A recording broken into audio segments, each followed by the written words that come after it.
7.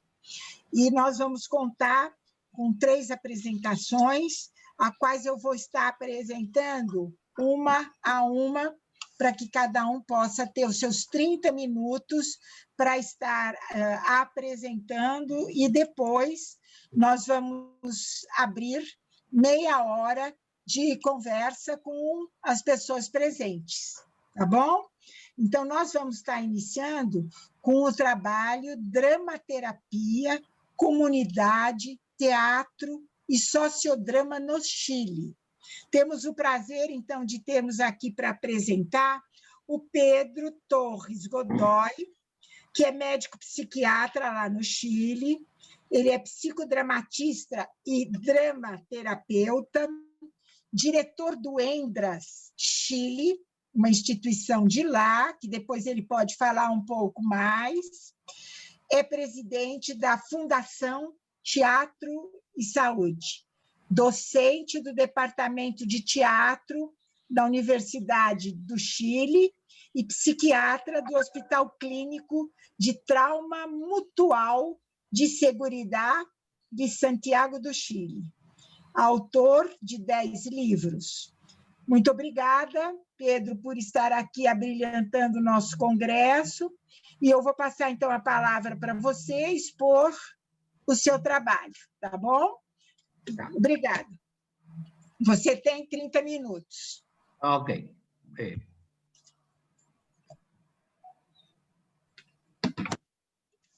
Muchas gracias por la presentación. Voy a...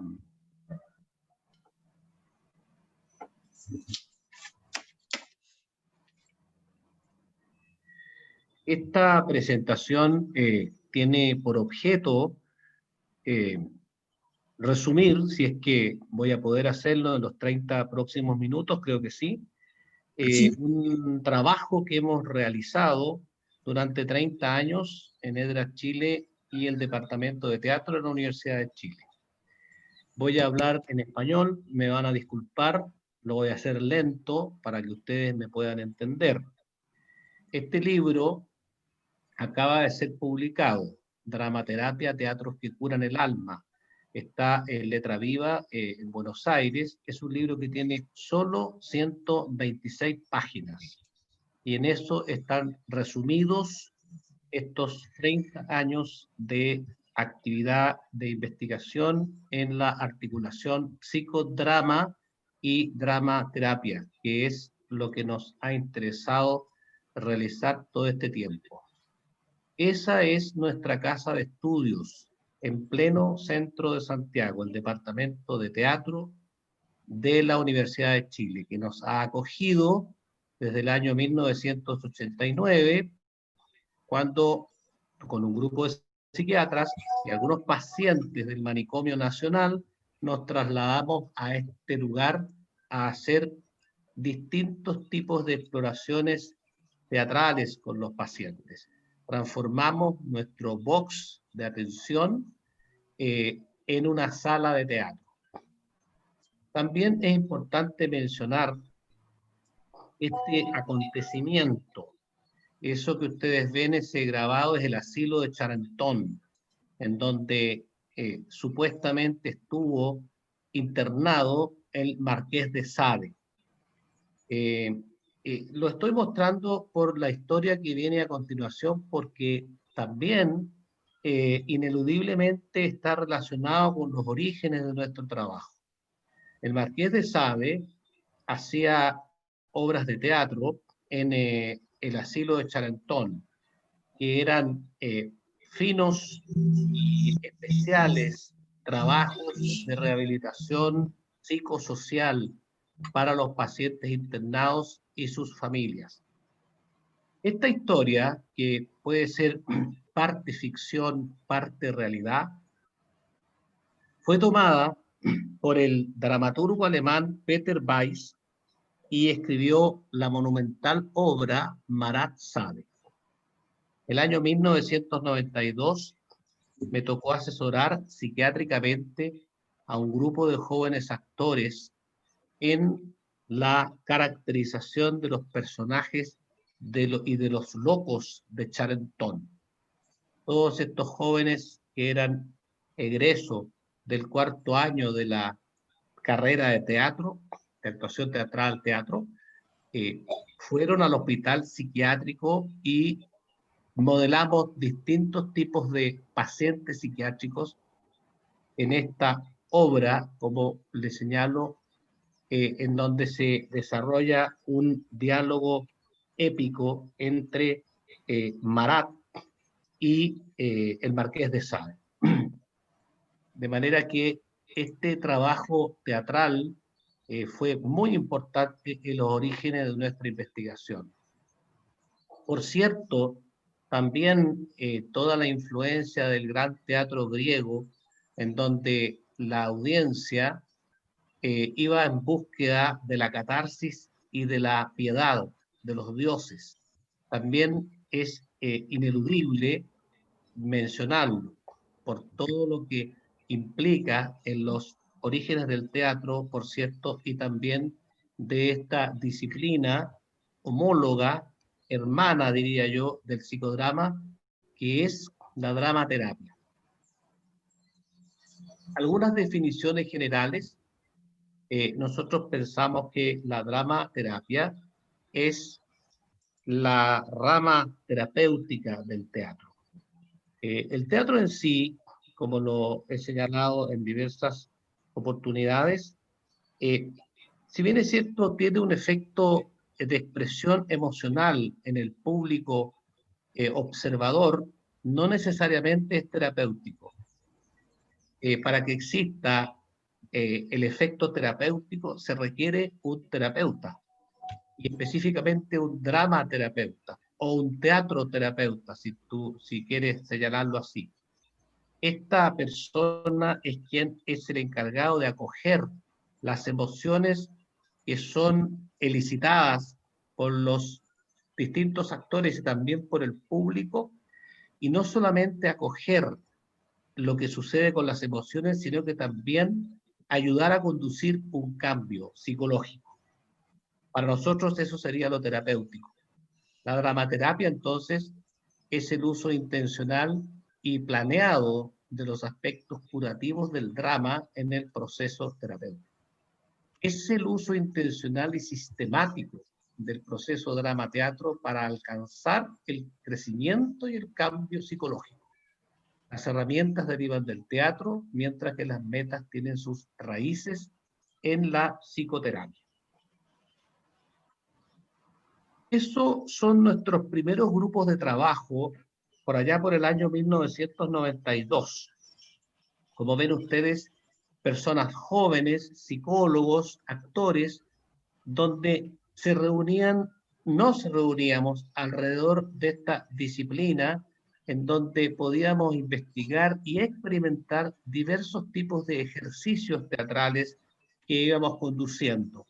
Estábamos en plena etapa de exploración, como por ejemplo, psicodramatización con máscaras, pantomima, maquillaje.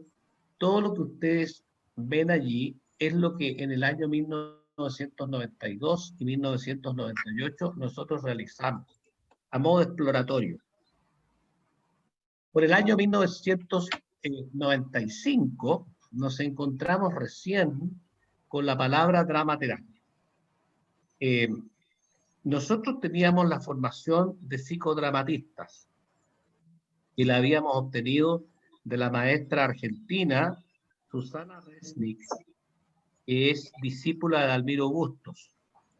Y sin embargo, realizábamos estos trabajos y estos ejercicios que nos parecía que pertenecían más al teatro que al psicodrama.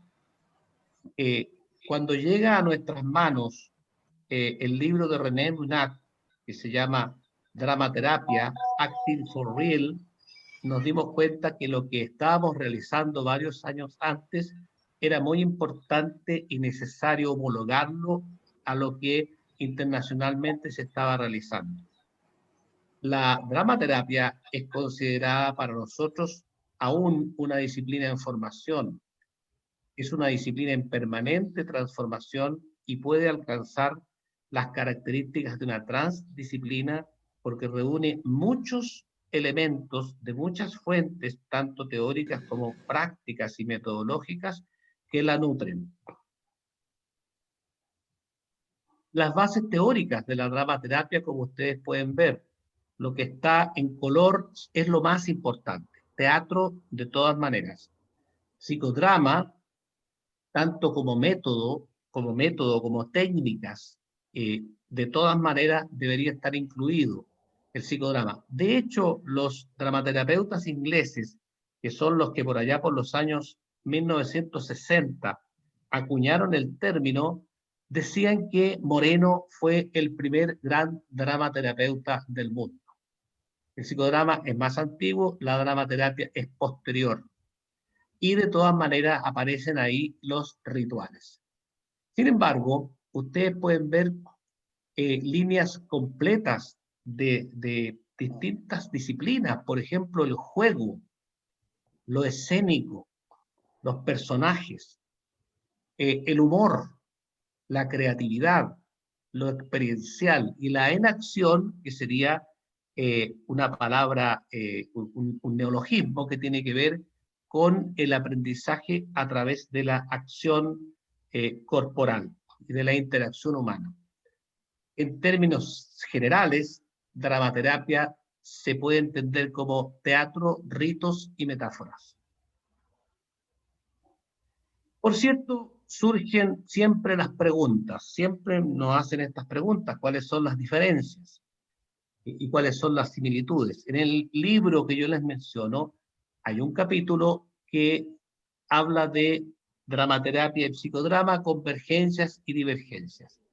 Yo creo que son dos dispositivos complementarios, que más que buscar diferencias, es bueno entenderlas que son disciplinas o que son metodologías o dispositivos útiles para el trabajo con grupos. Vamos a fijarnos en lo que, en dramaterapia, no voy a explicar lo del psicodrama. Dramaterapia está más orientada al grupo, parece un poco más entonces al sociodrama. Dramaterapia tiene varios pioneros, y todos son artistas teatrales. Suyening, René Munat y varios otros. Y por lo tanto viene del teatro y de las artes. Y si lo colocamos acá, el psicodrama tiene un solo fundador, que es Moreno. Y Moreno viene de la psicopatología y de la psiquiatría. Por lo tanto, son dos orígenes bastante distintos. La dramaterapia recurre frecuentemente a recursos derivados del teatro. Aborda los problemas en forma gradual a través de metáforas. Y la matriz grupal es explorada en forma libre y flotante. A la izquierda ustedes pueden notar un poco cómo va a desarrollando aspectos grupales el psicodrama. En el caso de la dramaterapia, el conductor de grupo es más un facilitador de procesos. El desarrollo de escénico de la dramaterapia es un desarrollo escénico central, también puede usar el borde, puede usar la periferia, puede usar lugares simultáneos, escenas en la luz, en la semipenumbra, en la oscuridad, y se trabaja con escenografía, iluminación, vestuarios, instrumentos, música improvisada o incluso música creada ad hoc o contingente como en el teatro. La dramaterapia está relacionada con la metáfora y el distanciamiento. El libro en sí tiene 8 capítulos. Puse en asterisco todo a lo que me podría referir en la conversación en los últimos 30 minutos finales de estos escritos. Me estoy refiriendo fundamentalmente al capítulo 1, que serían las convergencias y las divergencias. Y en un momento más, antes de terminar la presentación, me voy a referir al capítulo 7, en donde está la personagioterapia, el corazón de la cura en dramaterapia. Como lo decía, la dramaterapia se desarrolla más como un movimiento que parte de las búsquedas de los años 60 a los años 70. La dramaterapia no necesariamente usa como eje la historia personal o autobiográfica, sino que también usa textos, historias universales, mitos, cuentos, leyendas. Y aquí hay un punto importante. La dramaterapia no utiliza cierre formal. El término es a través de un rito mágico. Por lo tanto, no termina con un compartir verbal, necesariamente. Como yo soy psicodramatista, muchas veces hago un compartir verbal. Y por lo tanto, la dramaterapia, al igual que en el teatro, el cierre es en una escena. Y en ese sentido es homólogo al teatro.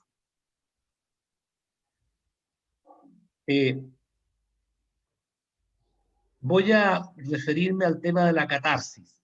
La catarsis que se busca en la dramaterapia es más la catarsis estética. La catarsis estética se refiere a lo bello, al sentir del espectador o del público, quienes, al igual que en el teatro griego, acuden al teatro en búsqueda de la experiencia de la catarsis y la piedad de los dioses. Y además de la catarsis ética, que tiene que ver con la moral, con la expiación, con las buenas costumbres del actor o del personaje, que es más propia del psicodrama, también la dramaterapia podría utilizar la catarsis ética. Pero hace una diferencia notable entre lo que se entiende como catarsis ética y catarsis estética. Me lo voy a saltar esto para llegar al último punto y con eso ya estoy casi terminando para cumplir el tiempo que me ha asignado. El objetivo terapéutico del psicodrama es la catarsis de integración, el insight dramático de acción y la rematrización de los vínculos fundantes que dieron origen al problema.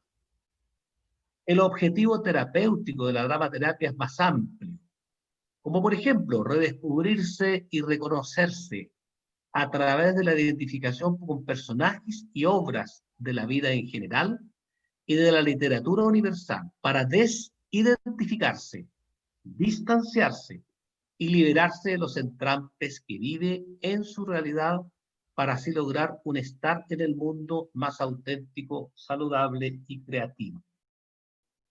Se vale muchas veces del monólogo. El monólogo lo hemos explorado nosotros en algunos ejercicios que van desde el soliloquio psicodramático intrapsíquico, pasando por el autodrama, hasta crear un monólogo teatral terapéutico frente a un público que es observador y observante, compasivo y crítico a la vez. Y en ese camino de distanciamiento estético o extrañamiento, como lo diría Bertolt Brecht en su teatro épico, la persona se personajea, hace carne al personaje, toma al protagonista, lo deconstruye y lo transmute para devolverlo desde el escenario ficcional del teatro a la vida cotidiana, idealmente transformado, idealmente modificado, o por lo menos removido, impactado. A eso le llamamos personajeoterapia. Para terminar, quiero mostrar este lugar donde yo también trabajo y ejerzo como médico psiquiatra. Es el Hospital Clínico del Trauma Mutual de Seguridad en Santiago de Chile, donde trabajo hace cerca de 15 años. En este lugar yo hago un oficio absolutamente de médico psiquiatra tradicional. Hago diagnósticos, indico medicamentos, indico psicofármacos y por lo tanto tengo un rol de médico tratante. En este lugar veo una gran cantidad de pacientes gravemente traumatizados y por lo tanto la regla es el trastorno de estrés postraumático por violencias criminales, civiles o de diversos accidentes que ocurren en la ciudad. Esto me ha permitido hacerme una experiencia importante entre efectos postraumáticos desde el estrés postraumático propiamente tal, hasta los cuadros disociativos, hasta los trastornos de personalidad múltiple, las enfermedades psicosomáticas y los dolores crónicos postraumáticos. Por lo tanto, me ha permitido hacer una correlación entre, por un lado, el trauma y por otro lado, las técnicas activas. No necesariamente psicodrama y dramaterapia, sino que otras técnicas activas que muchos otros contemporáneos del tratamiento del psicotrauma, como las terapias sensorio-motrices, diversos tipos de experiencia somática desarrollada por Peter Levine, terapia sensorio-motriz desarrollada por Pat Ogden en Estados Unidos, son realmente notables para destrabar y liberar el trauma que se ha quedado en el cuerpo alojado en estos pacientes, como si lo hubiesen vivido el día de ayer, aunque hayan pasado 10, 15 o 20 años. Este hermoso dibujo, pintura más bien dicho, de la carátula del libro Trastorno de Estrés Postraumático, es elocuente. En ese lugar del ángel herido, dos seres terrenales lo llevan en parihuelas. El primero representa la pesadumbre, la tristeza después del trauma ocurrido. Y el personaje que va atrás representa la rabia, la molestia, como culpabilizando a los observadores por el terrible hecho ocurrido. En ese lugar del ángel herido, no solo están nuestros pacientes traumatizados, también estamos nosotros, los terapeutas que trabajamos con traumas y duelos, quienes estamos en el día a día en la escucha de relatos horrorosos, y eso nos impacta en nuestra vida y nos afecta, y necesitamos asistencia. El ángel herido, con su frente vendada, es transportado en parihuela por dos niños campesinos. Contrasta su blancura, símbolo de la pureza e inocencia, con la oscuridad de la indumentaria de los seres terrenales.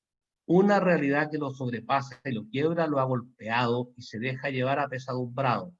Ha perdido su ángel, el mundo ideal de la inocencia celestial, y está inmerso en el mundo inmundo de una cruel realidad, luego de lo acontecido.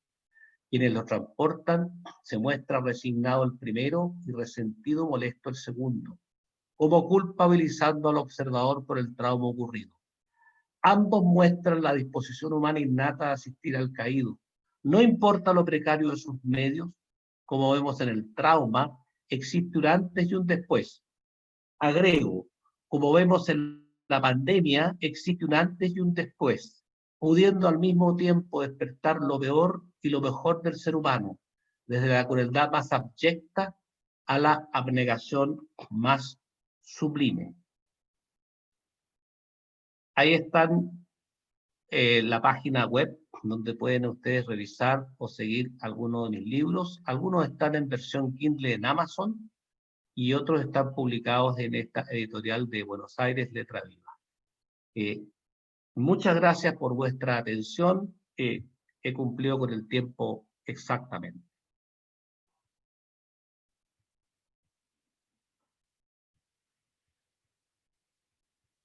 Cecília, teu áudio está desligado. Para perceber, mas já percebi. Obrigada. Muito obrigada, doutor Pedro, pela sua apresentação, pela explanação interessante, que já temos alguma pergunta, mas que vamos deixar para o final. Então, nossa solicitação é que vocês escrevam no chat, a partir da apresentação dos palestrantes, as questões que, ao final, nós voltaremos, e aí o doutor Pedro poderá explanar um pouco mais. Ok, doutor Pedro?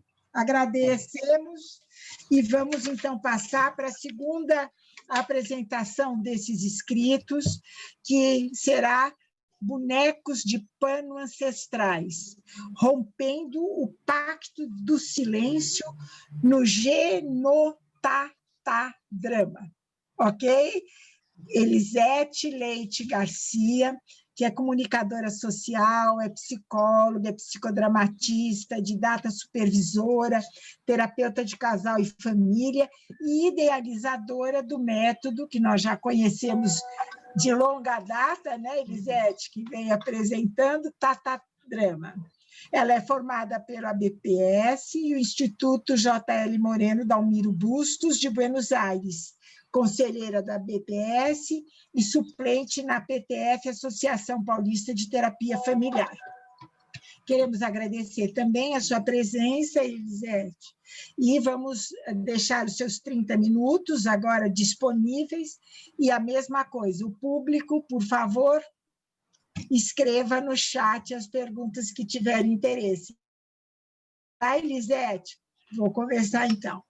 Você vai pôr o seu PowerPoint também, né? Tá, vou passar. Se eu só colocar o PowerPoint, aí eu vou... Tá?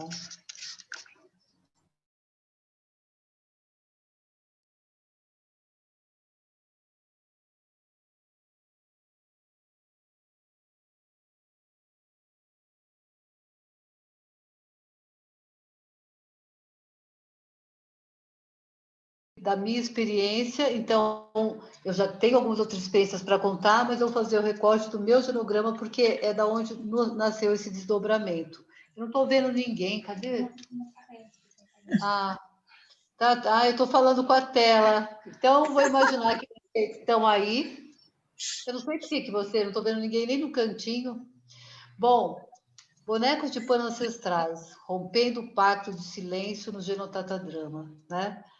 Eu gostaria que vocês olhassem para esses bonecos que estão na frente, eles foram todos preparados para esse congresso, e quando eu fui para Crato para buscá-los, houve a pandemia, então eles estão lá numa caixinha prontinha para vir para o congresso, mas infelizmente a pandemia não permitiu, e eu gostaria que vocês fossem olhando para cada um, imaginasse qual você escolheria.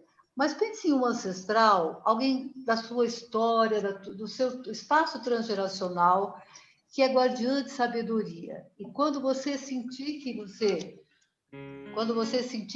se identificou com o boneco, imaginariamente segure ele nas suas mãos e no seu coração também, para que você possa me acompanhar nesse relato de experiência e nessa construção que acabou de nascer.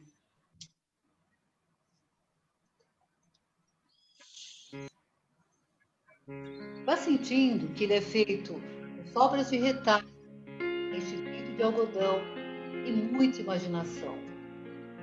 Ele já tem no mínimo 3 gerações, que minha avó fazia, minha mãe fez para me brincar, e hoje eu brinco com vocês de boneca. À medida que você sentir qual é o seu, imaginariamente vá buscar esse boneco e traga às suas mãos.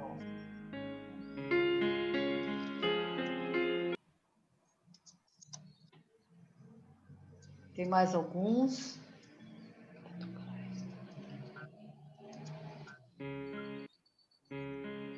E esse aí, para mim, né, eu escolho esses dois, vai representar o meu pai e a minha mãe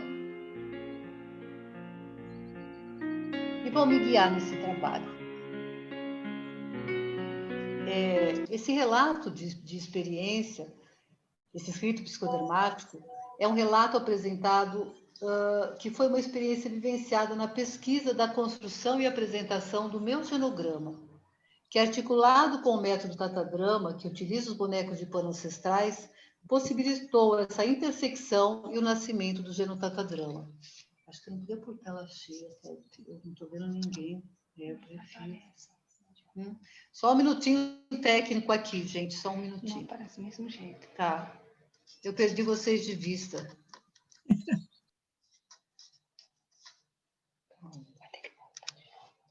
Desculpa, mas a gente está aqui, Elisete. Tá, então fiquem aí me sustentando, tá bom? A gente está acompanhando. A gente está aqui, a gente está aqui. Tá, que bom, que bom. Estamos todos adorando, Elisa. Tá, então fiquem com os seus bonecos e vamos fazer essa viagem junto, porque eu preciso da presença de vocês comigo, tá bom? O Tatadrama nasceu há 19 anos atrás, quando eu me formei, né? Por isso que eu coloquei aí o primeiro Moreno, porque a minha vida profissional mudou completamente quando eu conheci o psicodrama. Eu trabalhava com esportes, e aí eu fui levar o psicodrama para o esporte. Então, o mecanismo de ação do Tatadrama já nascia logo na minha formação, no final da década de 90. No decorrer do tempo, eu encontrei o Bustos no meu caminho, entre outros profissionais muito lindos que me acolheram, como a Maria Alicia Romanha, a Estela Fava e outras lindas pessoas que acolheram essa história da menina boneca e a boneca menina. Mas o Bustos teve um olhar, como vocês viram ontem na mesa, de uma afetividade muito grande. E eu fiz parte do grupo autodirigido, ele foi acompanhando todo o meu percurso. E o Dalmiro Bustos se tornou o padrinho do método Tatadrama. Um dia eu chego em sua sala com inquietação muito grande, com um monte de material, espalho um monte de bonecas pela sala dele, e ele me convida a dar fala para cada personagem, para cada material produzido. E ele disse, o nome é Tatadrama. E automaticamente eu me senti tão validada, né? Que essa é uma das sabedorias do Bustos. E aí eu realmente mergulhei todos esses anos no Tatadrama e nessa construção que eu venho apresentando para vocês em congressos aqui no Brasil, em congressos fora do Brasil. E o Tatadrama pertence à família do psicodrama. Os pilares que sustentam o método até o momento, mas eu tenho muito mais amplos estudos para debruçar, é o psicodrama, o sociodrama, a teoria do brincar e a psicologia haitiana através do recorte da curva orgástica, que é tensão, carga, descarga e relaxamento. Essa frase me tocou, por isso que eu compartilho com vocês. Quando você fala ou escreve sua própria voz, você se torna mais sujeito do que objeto. Você transforma o seu destino. E essas bonecas, quando eu encontrei reminiscências da minha infância, e o psicodrama foi um lugar que me proporcionou isso, porque eu não sabia o que era uma criança ferida. E quando eu entrei no psicodrama, uma amiga psicóloga disse, sua criança está berrando, vai ouvir o que ela quer dizer. E eu falei, criança? Como assim? E aí eu fui entender o que era ouvir uma criança ferida. Eu convido vocês agora a olharem essas 3 crianças. Cada uma conta uma história. Conta uma história do seu país, conta uma história da sua família, conta uma história sociopolítica em que ela vive. E quantas coisas elas estão precisando que a gente olhe. Até aquela sujeirinha no rosto de cada uma, que se você perceber, também expressa na bonequinha que ela carrega, quantos segredos essa bonequinha carrega. E essa menininha do meio sou eu, que também, até 5 anos e meio, só tinha bonequinhas de pano, mas o meu sonho era ter uma boneca loirinha como eu, com caixinhos dourados, que eu pudesse dar banho, pentear, e eu ganhei de uma fada madrinha essa boneca. Mas nesse momento as coisas começam a mudar. Então, naturalmente, eu sempre fui uma pesquisadora de bonecas, sempre eu olhei, sempre eu pergunto para as bonecas o que ela quer dizer sobre aquela criança. Porque a minha boneca foi uma companheira de muitos segredos que eu vou revelar hoje para vocês, porque faz parte do nascimento do genograma, do genotatadrama. E se a gente for mergulhar nesta boneca, a violência familiar, também chamada de violência doméstica, é uma das formas contemporâneas que integram o conceito de violência social. Fazem parte desse conceito, igualmente, a prostituição de adolescentes, induzidas pela sua condição socioeconômica, as crianças que sofrem abandono familiar e ficam condenadas a fazerem da rua a sua casa, o seu território, a desnutrição infantil, as diferentes formas de abuso. Eu fico muito feliz hoje que esse tema é tão abordado, porque nós sabemos que essa pandemia trouxe muitas situações de abuso. O que essa bonequinha, ela quer que ela não veja? Talvez esse mundo tão difícil. Como serão as crianças do futuro se a gente não acolher essa menininha, poder colocar ela no colo? Perceba o olhinho assustado. E ela só tem como ego auxiliar essa bonequinha, sujinha, com cabelinho lá, que nem se sabe se tomou um banho um dia. Mas é quem acolhe, é quem protege e é quem guarda os segredos dela. E tudo começou com o tatadrama, depois do psicodrama, que eu acordei memórias da infância, das reminiscências da infância. E nesse desejo de unir o vínculo de amor materno à infância rica de aprendizados, mas também de um trauma muito grande, eu fui trazendo essas bonecas para a minha vida, para o meu trabalho, timidamente, fui aprendendo, apliquei até em hospitais psiquiátricos, com gestantes, a mais de 6.000 pessoas, em grupos no Brasil, na América Latina e também na Europa. E fui experienciando. E minha mãe, quando estava viva, eu contei para ela os resultados. E ela disse, filha, as bonecas terão o valor que você der a elas. E eu acreditei nessa afirmação da minha mãe.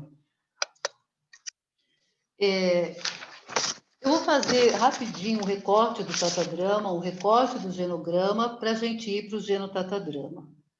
As bonecas no método tatadrama possibilitam essa função, ser um símbolo rico em comunicações de múltiplas vozes, entre as partes de si mesmo, e em toda a teia familiar, no experiência de diálogos entre o personagem e o ser, desencadeando um processo de cura, transformação e ressignificação.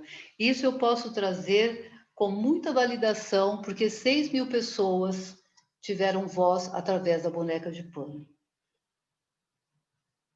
Pois em sua forma lúdica e simbólica, o ser humano em miniatura, e sua diversidade, porque eu trabalho com a diversidade, invoca sensações de afeto, de empatia, adequando respostas fluídas de uma energia vital e espontânea. Depois de vários anos aplicando o método tatadrama em vários contextos sociais, o trabalho cria corpo e identidade. Bustos foi o fortalecedor disso e nasceu o livro Tatadrama, que também me trouxe um norte, além de já ter 6 artigos escritos e tem um no forninho aí para sair, mas já é sobre o genotatadrama. Diariamente, eu quero contar para vocês, assim, com toda a profundidade da minha alma, eu testemunhei e testemunho a validade do método entre mundos e culturas, mas em vários contextos sociais. Aprendendo e criando a cada experiência eu aprendo. Por isso que eu coloquei a foto dessas mulheres, que eu vou contar para vocês o aprendizado.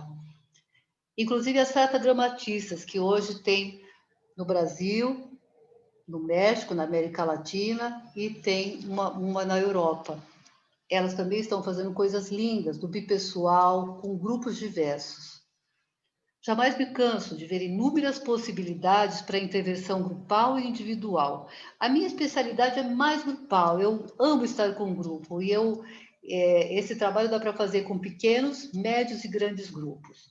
No hospital psiquiátrico, que eu participei, em 2 hospitais, no primeiro momento, o médico disse, olha, talvez eles não participem, eles peguem uma coisinha e não fiquem aqui. Eles conseguiram ficar 2 horas com agulha, tesoura, linha, transformando seus bonecos a partir do seu sonho maior na sua realidade hoje.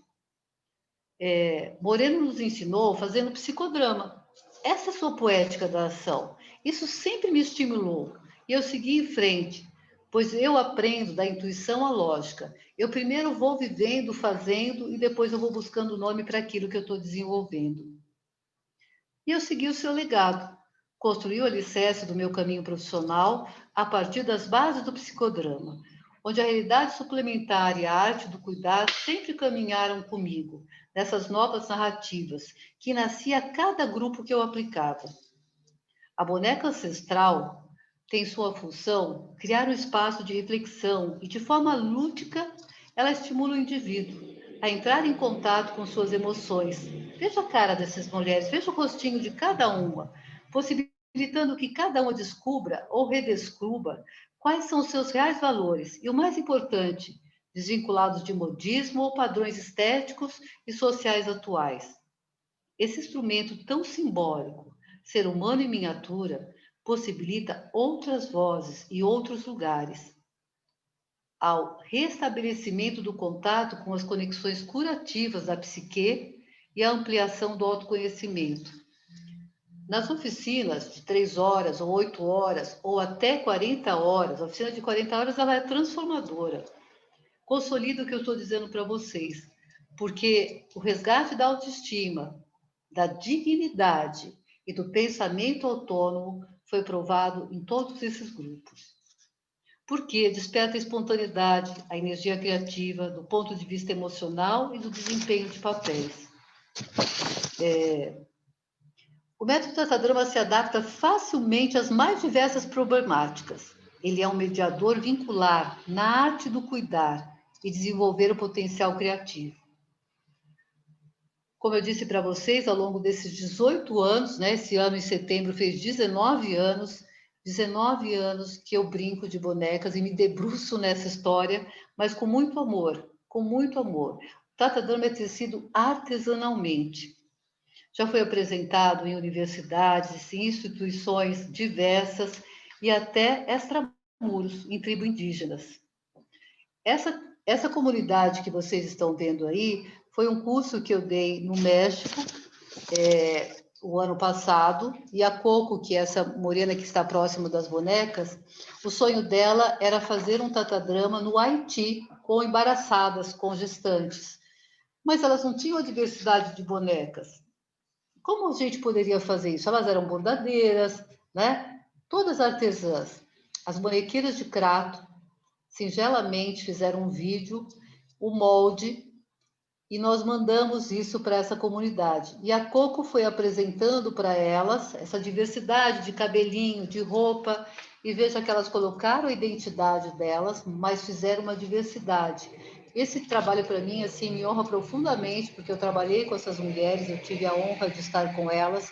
Elas são todas da língua nativa, então nós tínhamos um tradutor do português para o espanhol e outro tradutor do espanhol para a língua nativa. E a boneca se comunicou, e esse trabalho no Haiti foi realizado logo depois que aconteceu essas últimas tragédias aí. Então, aqui eu trago para vocês com muita emoção, e sinta no olharzinho de cada mulher dessa, a possibilidade que um símbolo tão simples, feito de sobras de retalho, pode fazer a mudança na vida das pessoas, como fez nas bonequeiras no pé de manga. Hoje elas são uma referência lá em Crato, dos artesãos renomados, né? Porque elas me acompanham nessa jornada há 18 anos. Então, quando a gente faz uma intervenção num grupo, a gente tem que ser corresponsável de ficar nutrindo esse grupo até que ele se empodere, e a gente vai devagarzinho saindo. Mas esse grupo mostra um sonho. Eu tinha sonho que muitos pés de manga acontecessem pelo mundo. E veja, essas mulheres já são prova desse sonho. Eu vou agora falar um pouquinho sobre o genograma, né? O genograma, ele consiste numa técnica que visa representar de forma gráfica o desenho familiar, a árvore familiar, obtendo uma visão geral da estrutura familiar, da relação entre seus membros.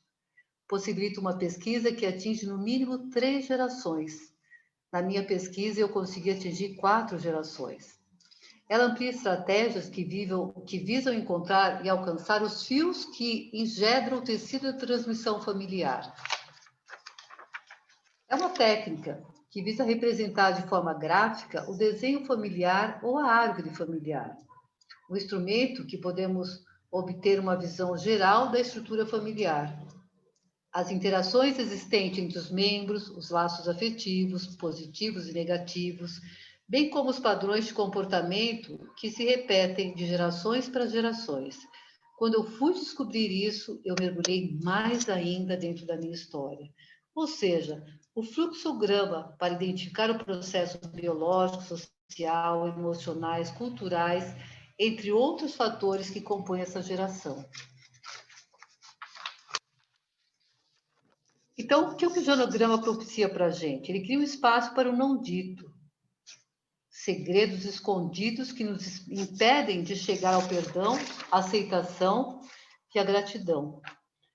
É também um espaço que propicia ao narrador e à história narrada incorporar a possibilidade de ampliar seu olhar sobre si mesmo, liberando tramas e dramas, muitas vezes transgeracionais. Isso que eu quero contar para vocês.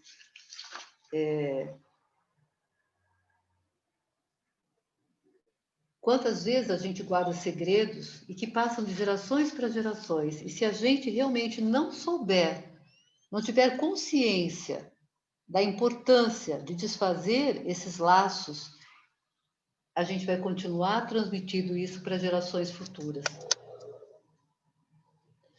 Bom, começo o meu genograma. Fui buscar os traçados da estrutura familiar, as informações básicas da família, fui ao Ceará buscar mais histórias e descobri mais segredos. Mas tinha um segredo que eu imaginava que nem ele era tão inconsciente que eu imaginava que nunca nem poderia encontrá-lo. Eu só preciso ouvir a voz de vocês, que eu estou me sentindo sozinha aqui na tela. Falem oi para mim. Oi, estamos te vendo, te ouvindo bem. Tá bem bom. Elisete, tá muito bom. Ai, que bom. Vocês estão com seus bonequinhos imaginários na mão, com o seu ancestral, porque agora vai começar a ficar difícil. Tá bom. Então, vou segurar na mão de vocês. Eu quero que vocês... Vou segurar na mão de vocês. Espero que vocês viajem comigo nessa imagem, que essa imagem é muito forte, né? Pedaços de histórias e lendas que ouvimos são fios que tecem do nosso passado ao presente. Mas para que lancemos o nosso olhar ao futuro, nós necessitamos trabalhar com paciência e entrega. O Tatadrama é isso. O Tatadrama nasceu de uma história com a minha boneca, e para mim poder chegar aqui para vocês, para trazer esse outro desdobramento, foi muita paciência, muita entrega e muito amor. Por favor. Bom, agora segurando na mão de vocês, lembra da menininha que lá eu mostrei para vocês? Olha ela no barquinho aí. Só que essa menininha, tão feliz e saltitante, ela sofreu uma violência quando ela tinha 5 anos e meio. Ela e a sua linda bonequinha. E o seu único ego auxiliar era a sua boneca. Infelizmente, Moreno tem um texto que ele fala que a boneca não é ego auxiliar, que as mães deveriam ser o ego auxiliar. Isso vai estar no artigo que eu estou escrevendo sobre o genograma, tá bom? Eu quero mais agora ficar na emoção com vocês da importância de nós estarmos muito atentos às nossas crianças, né? Então, quando criança, eu queria ter uma boneca loira, depois de ter tantas bonequinhas que a minha mãe fazia de pano, com as suas singelas mãos, mas não satisfazia mais o meu anseio, né? A gente vai ver no mundo social, eu vivia num sítio, num lugar simples, e aquelas bonequinhas me satisfaziam. Mas quando a gente veio para São Paulo, tinha a televisão da vizinha, começou aquele sonho de querer as coisas que a sociedade tinha e que as outras amiguinhas tinham. E eu ganhei da madrinha a Guigui, o presentinho da minha madrinha, aos 5 anos de idade. Minha promessa, quando a gente viveu uma violência, né? Um abuso intrafamiliar,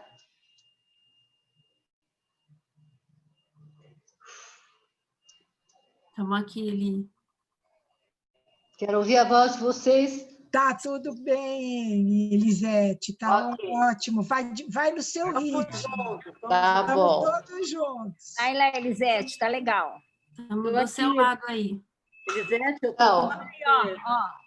e aí eu prometi para essa bonequinha que um dia nós daríamos voz para todas as bonecas do mundo. Foi o pacto que eu fiz com ela. Só que a gente é criança, uma situação de violência intrafamiliar, o que você faz? Vai para o subconsciente, eu não dou conta disso, né?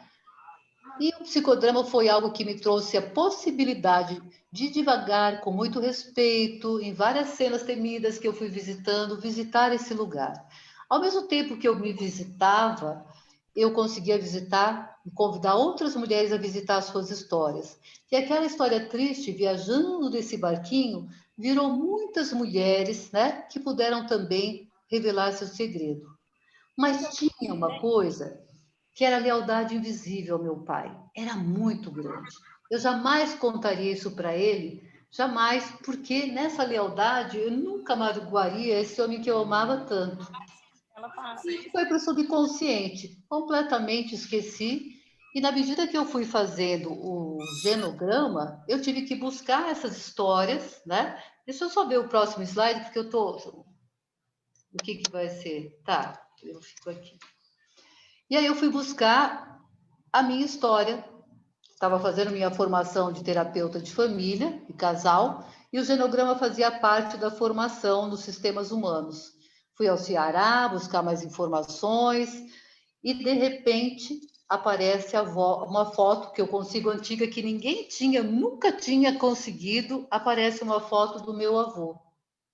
E aquilo me tocou profundamente, porque fazia parte na história da construção do genograma, eu ter que apresentar. E eu pedi para as professoras se eu podia fazer com os bonecos, já que eu trabalhava com eles há tanto tempo e tinha intimidade com eles. E ela falou, claro, você pode fazer. Bom, eu consegui 200 bonecos. Alguns bonecos eu fiz personificado, como a minha mãe, o meu pai, o meu avô, que é esse de chapeuzinho aí. E fui construindo, fiz todo o desenho, todo o processo, né, escrito, toda a entrevista, tudo que precisava fazer sobre o genograma, fiz os meus desenhos, a minha árvore. Quando faltava 15 dias, chegaram os bonecos que eu havia encomendado. E eu montei eles num TNT, pedi ajuda da minha irmã, e fui constituindo, né, essa teia familiar para apresentar o trabalho. E foi muito forte para nós duas, porque cada uma tinha um olhar sobre cada personagem da família. Intuitivamente, eu pedi para o meu irmão, que é marceneiro, que ele fizesse um mini caixão de defunto. E ele fez, sem me questionar. Ele fez esse caixãozinho, pintou de cinza, pôs um crucifixo, e lá estou eu, levo o meu caixão para o meu genograma. No dia do meu genograma, eu coloquei todo o material, imagine o volume, eu que sou sacoleira cearense, levei aquela quantidade.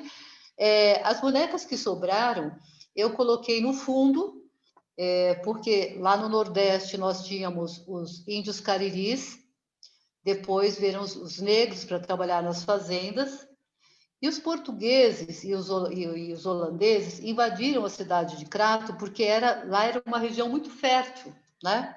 Então eu pus todas essas ancestralidades, honrando todas essas pessoas, mas de uma forma muito amontoada, no final do meu genograma. E aí eu fui contando toda a história da minha mãe, e a parte do meu pai estava coberta com tecido. E cheguei a 4 gerações da parte da minha mãe. E quando chega na parte do meu pai, que eu tiro o pano, eu mesmo me assusto, porque eu vi lá aquele caixão e eu fui começar a contar a história. Era uma família pequena, eu não conseguia ir do meu avô para frente. É realmente o que o genograma mostra, né? Que às vezes a gente consegue ir em 3, 4 gerações da parte de mãe ou do pai e uma outra, uma pequena. E quando eu me deparei com aquilo, eu senti que eu ia ter uma catarse, né? O meu corpo começou a tremer e eu disse, olha, eu não consigo contar o que eu estou sentindo. Eu convidaria os bonecos, né? Usei todo o que Moreno me ensinou, né? O que vocês todos me envolveram nisso. E aí houve essa cena, mas ninguém queria ser o boneco avô. Ninguém. Ficou um silêncio na sala, ninguém queria ser o boneco avô. E, de repente, uma pessoa assume, o outro assume o meu pai, e a boneca, né, aquela menininha lá que vocês viram no barquinho, ela começou a insistir que esse avô contasse o segredo para o seu pai. E o avô negava e fugia para lá, o boneco assim, fugia de todas as formas, até que ela insistiu tanto, porque ela empurrava, nesse momento que houve essa catarse de integração, muitas vezes meu corpo desfalecia. E aí, nesse momento, ele cria coragem, ele é empurrado para falar com o pai vive aquilo que era a cena temida da menina, que ele morresse de vergonha, de angústia e de desespero.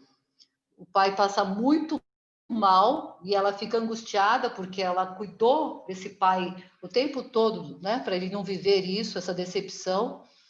E aí o pai fica muito bravo e a bonequinha vai se acalentando e sentindo que ela está sendo defendida, mesmo que ele esteja em outra dimensão. Mas naquele momento, aquela cena era muito importante.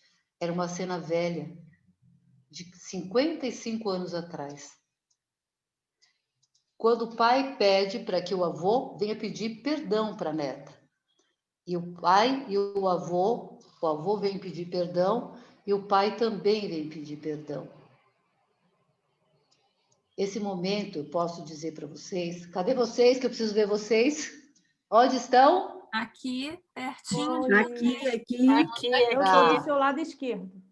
Ok, neste momento, né, eu posso dizer para vocês... Oi. Elisete, você me Ah. pediu para eu te avisar quando faltasse 4 ou 5 minutos. Estão faltando os seus 5 minutos, Tá tá? bom, eu estou É que você acabando. pediu. Então, só para contar para vocês que assim nasceu o Genotadrama, porque o que eu quero dizer do momento sagrado, não importa quanto tempo passe, se existe a possibilidade de pedir o perdão, você realmente tem uma cura que transcende, porque isso estava tudo na psique, estava tudo no subconsciente. Eu jamais imaginei que eu viveria uma cena dessa, né? Jamais. Era uma cena que era proibida, impossível. Então, eu posso dizer que assim houve uma cura muito grande. E nesse momento que aconteceu isso, a diretora e as professoras falaram: acaba de nascer o Genotadrama. Então, nasceu, eu já apliquei 6 pessoas, mas eu tinha que contar essa história porque eu tinha que contar o nascimento para vocês. É isso. Eu vou passar... Eu já contei o que é o Genotadrama, né? Esse é o formato, tá? Que a gente vai colocando, que as pessoas vão se identificando, fazendo projeção com os personagens, e eu convido vocês para assistirem um videozinho comigo. Só um minutinho que a gente está colocando aqui.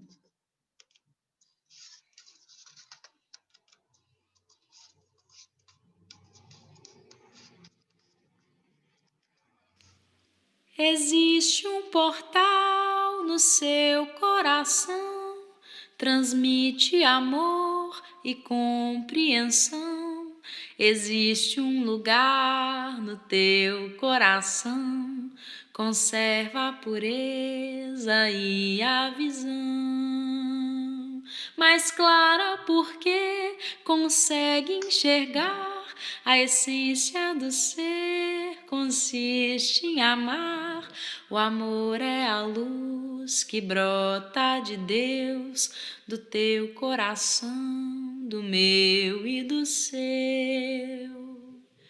Com essa certeza vou caminhar, olhando pra frente sem tropeçar, pois com amor eu sei onde vou, sou livre pra ser, me integro e já sou.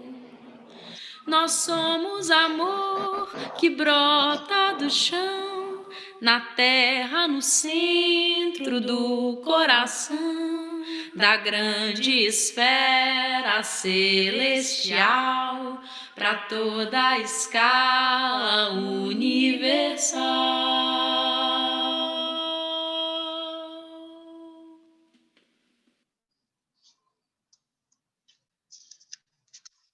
Tô chegando. E assim, eu fico muito feliz que a gente pode falar em público disso sim, que a gente vai poder ajudar. Eu acredito que o Genotadrama e o Tatadrama e todos os trabalhos com boneca que estão vindo vai poder ajudar muitas crianças adultas nós, né? Esses são os segredos que têm que ser revelados. Eu fico muito feliz, como num congresso como esse tema cada vez mais tem se abrangindo. Então, assim, poder se colocar, né, como eu me coloquei,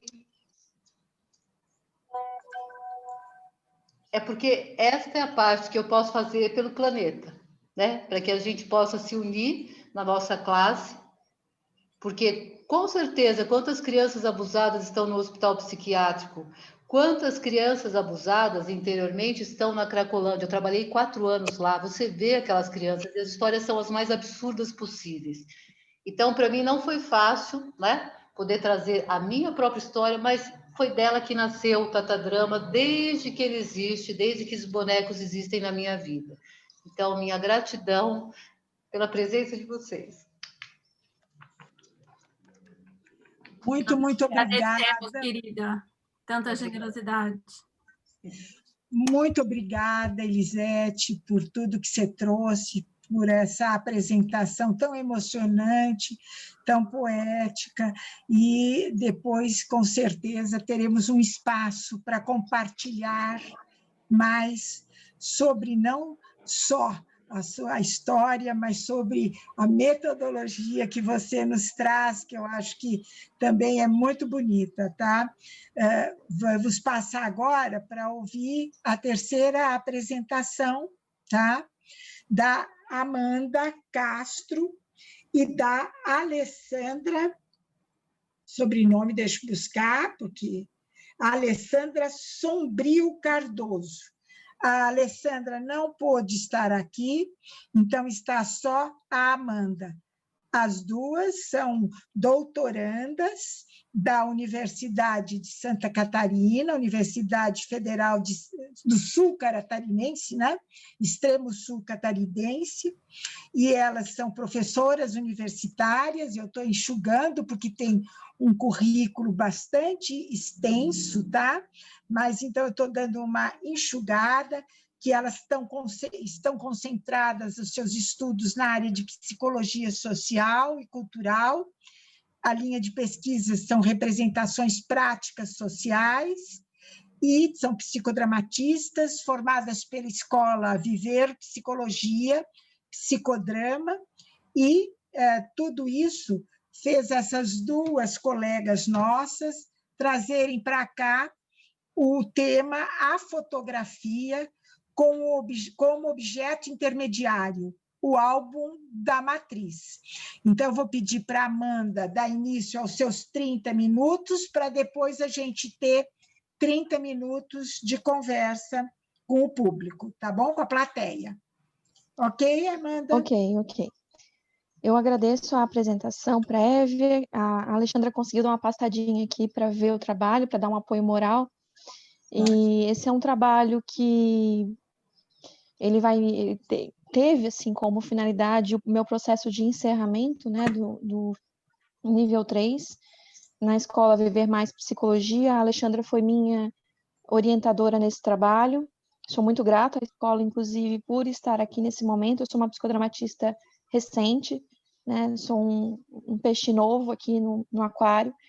Então, para mim, é muito significativo estar dividindo esse espaço com pessoas como vocês aqui que me antecederam, e quero já reduzir as expectativas, né, deixando claro aí que a minha trajetória no psicodrama ela é mais recente e tenho tentado construir alguma coisa diferente. Como a Elisete trouxe um pouco da história dela para contextualizar, eu sou filha de pescador, então sou manezinha da ilha, meu pai é pescador em Florianópolis, e vejam bem, depois que eu falo que eu sou manezinha da ilha, eu falo pescador, deixo de falar pescador, que é para deixar o acento aí no lugar correto, né? E como todo contador de histórias, a gente sempre passou muito tempo contando as histórias familiares, e uma das formas que a gente contava as nossas histórias era através dos álbuns de família e todo o registro que tinha lá. Meu pai tem baixa visão, de modo que foi sendo para mim intuitivo que eu descrevesse para ele também as imagens que estavam na fotografia, e que a gente pudesse se ambientar nesses espaços e visitar de novo aqueles pedaços da nossa história. E meu pai, que é uma pessoa que não estudou, né? Meu pai, ele não foi letrado. Ele dizia uma coisa que era muito fantástica, que hoje eu entendo que meu pai foi o primeiro psicodramatista a quem eu fui apresentada. E ele dizia: Amanda, bom, foi assim que foi essa fotografia foi assim, mas agora, o que a gente pode fazer, né? Ele contava uma história e ele nunca me dava o final da história. Ele sempre me permitia que eu criasse esse final. Então, ele foi o primeiro grande impulso para tudo isso e para, inclusive, eu estar no psicodrama no momento. Eu trago a fotografia por entender que ela é um objeto intermediário. Claro que a gente está aqui entre, né, pessoas que já entendem o termo, mas é importante a gente deixar claro que quando a gente fala de objeto intermediário, a gente está falando daquele objeto que permite que a gente diminua essa expansão do si mesmo, né? Que quando eu começo a falar de mim aqui, por exemplo, eu começo a entrar num estado de expansão de mim mesma, e ao entrar em contato com as minhas histórias e os meus conflitos, e de forma direta, isso faz com que eu tente, né, nas relações vinculares, estabelecer relações mais transferenciais do que télicas, e o objeto intermediário também favorece que, para em campo relaxado, a gente tenha relações mais télicas. E por que a fotografia, então, e que de acho, né, que a gente vai buscar a fotografia como um objeto intermediário? Justamente porque quando a gente está em um campo relacional que é mais relaxado, a gente tem a possibilidade de estar aí atuando com maior espontaneidade, e nesse sentido os objetos intermediários são um representante desse eu, e por a fotografia apresentar as características que Bermudes traz como objeto intermediário, eu passei a considerar que ela poderia sim ser considerada um objeto intermediário, porque ela tem uma existência real e concreta, ela está ali, a fotografia está ali, ela não desencadeia, né, essa questão dos estados de alarme. A gente pode usar em qualquer jogo de papel complementar. A gente olha para essa fotografia, por exemplo, que é de um projeto que eu participo, e eu poderia, por exemplo, entrar aqui num jogo de papel com qualquer uma das pessoas dessa história e estabelecer os meus vínculos e concluir de que forma que esses vínculos foram estabelecidos na relação com cada uma delas. Inclusive, posso contar que todo mundo está rindo nessa foto porque o fotógrafo foi para trás e ele se perdeu. No momento que ele ia bater foto, ele quase caiu.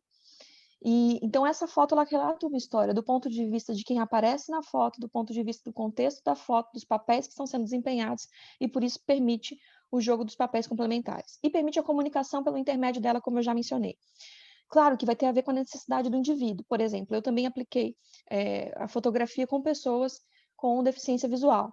E aí, nesse sentido, quando a gente trabalha com fotografias com pessoas com deficiência visual, eu fiz um psicodrama interno para que eles acessassem o álbum de fotografias da memória e me trouxesse uma fotografia representativa, e a gente começa a trabalhar a cena a partir daquela fotografia de memórias, né?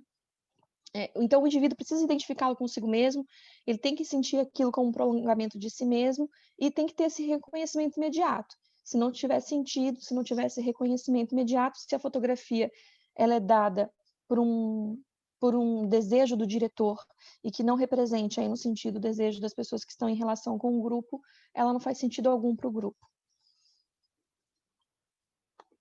Só vou voltar aqui novamente para a apresentação, porque tem essas coisas no meu computador que vão e voltam. Desculpa aí. Então, e aí nesse sentido, né, tá uma foto minha pequenininha, né? Deixa eu voltar para cá. A gente pode entender que a própria fotografia, por me mostrar numa relação e por me propiciar revisitar as minhas relações, ela também pode me propiciar identificar naquela fase do desenvolvimento como estavam os meus vínculos, para que direção esses vínculos estavam, se estava numa busca identitária, se estava no reconhecimento do meu par, se estava já num processo mais de circularização. E aí, nesse sentido, a gente entende como psicodramatista que os nossos papéis vão decorrer dessas relações na matriz. E se a fotografia nos ajuda a compreender essas relações da matriz, ela passa a ser um objeto intermediário funcional para a gente identificar as relações. Por isso, meu objetivo foi caracterizar a fotografia como objeto intermediário para acesso aos aspectos constituintes da matriz de identidade.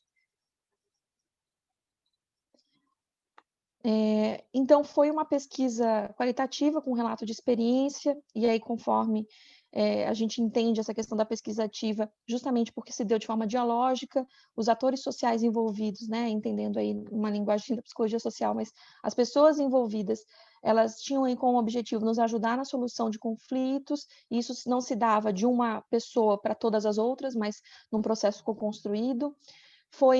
Aconteceu com acadêmicos de psicologia num psicodrama de grupo e com um grupo de formandos de pedagogia num sociodrama. A gente usou teatro espontâneo e psicodrama interno, e aí para análise de dados, então, eu organizei em direção a um problema, que o problema é, será que de fato é um objeto intermediário a fotografia? Aqui está muito ruim, porque foi uma das primeiras fotografias que a gente tirou no barco do meu pai, e a gente estava saindo do barco do meu pai.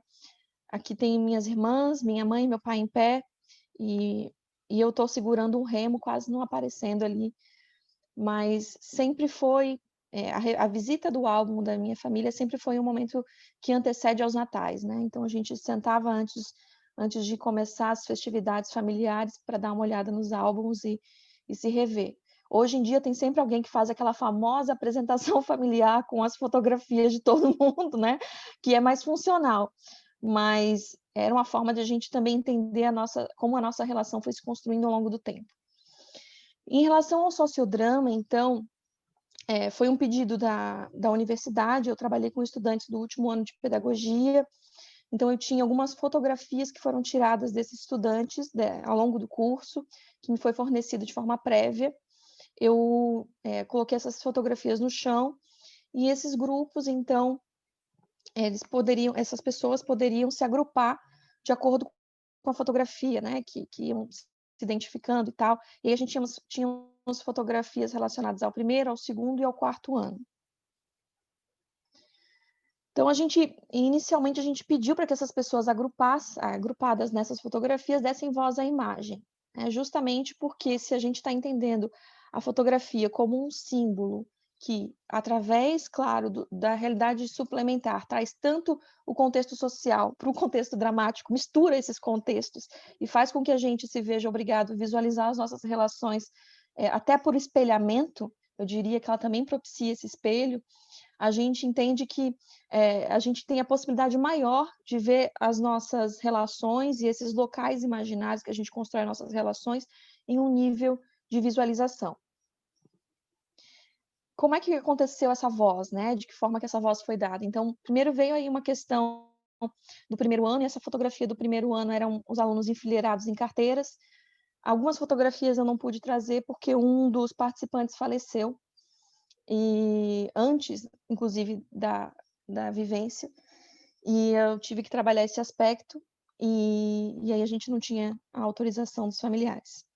Mas eles estavam enfileirados em carteiras, e aí nessas carteiras eles estavam, né, da forma que a conserva nos pede que seja o espaço escolar, e eles trouxeram muito essa ideia do medo do desconhecido, era o primeiro ano, ansiedade, mas ao mesmo tempo entusiasmo, e como legenda eles escolheram legenda para foto Era Uma Vez. E aí a gente percebe que quando a gente tende a ir para o lugar da conserva é justamente porque a gente está no aspecto da indiferenciação, a gente precisa encontrar qualquer coisa que nos faça sair desse lugar de onde eu estou, o que faço. Então, às vezes, encontrar uma sala de aula previamente colocada, né, enfileirada, e manter ela nesse lugar é justamente porque há alguma coisa nessa conserva que já é conhecida e familiar e também me proporciona sair da zona de desconhecimento de mim mesmo nessa relação. Aí teve a fotografia do segundo ano da graduação, e aí eles estavam fazendo jogos, né? Eles estavam fazendo várias brincadeiras e tal, e aí trouxeram aí a questão do solilóquio de competição, amizade, brincadeira, e a legenda era brincando com os meus amigos. E a gente pediu se eles queriam tirar uma fotografia nova desse momento, eles, né, fizeram novamente uma fotografia que representasse esse espaço, mas ficou muito próxima da original. A gente percebe que ainda eles estavam separados em subgrupos, né? E nesses subgrupos também, de alguma forma, eles já tinham relações que eram mais triangulares, não eram mais relações de corredor, mas e mais prontas, próximas de cluster 3, né? Então eles estavam ali justamente numa disciplina que envolvia competitividade, solidariedade, que eram jogos cooperativos e jogos competitivos, e isso ficou evidente, inclusive, na fotografia, de modo que eles, inclusive, trouxeram assim, algumas brincadeiras nesse sentido, né, de que alguns até hoje ainda competem. E a gente tem aí depois uma outra fotografia, que é do quarto ano de graduação, eles estavam ao redor de uma mesa de sinuca, e nessa cena tinha muito claro a presença de um colega que tinha falecido naquele ano na fotografia. E aí eu pedi se eles gostariam de rever essa fotografia, a gente refez, e eles colocaram um colega nessa nova fotografia perto da porta. E inicialmente não propositalmente, depois eu chamei atenção para isso, eles perceberam que tinham colocado perto da porta, e eles falaram algumas coisas relacionadas à saudade, à amizade, à morte, e trouxeram como uma legenda coletiva que foram felizes em cada momento e cada um com sua saudade. Eu tive a oportunidade de trabalhar também o processo de luto dessa turma, com esse jovem que havia falecido. Ele já tinha uma doença degenerativa, então havia já uma preparação para esse luto. A turma, nessa fotografia, ela já estava mais separado. Eles estavam ao redor da mesa, tinha algumas pessoas fora, né? E aí, quando eles contavam a história da fotografia, falavam muito nesse sentido de que eles não estavam sempre no mesmo ambiente, eles tinham mais possibilidade de circularização, e com certeza a disciplina anterior, que foi de jogos na pedagogia, deve ter favorecido para que esse momento pudesse ter acontecido.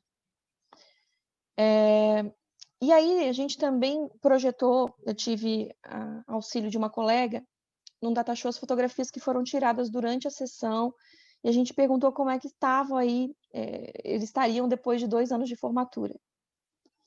E aí cada um escolheu um espaço, né, em um lugar específico, não estavam todos grudados necessariamente, mas tinham pessoas mais longe, mas eles estavam com os olhares conectados. E aí a legenda que eles escolheram era caminhos.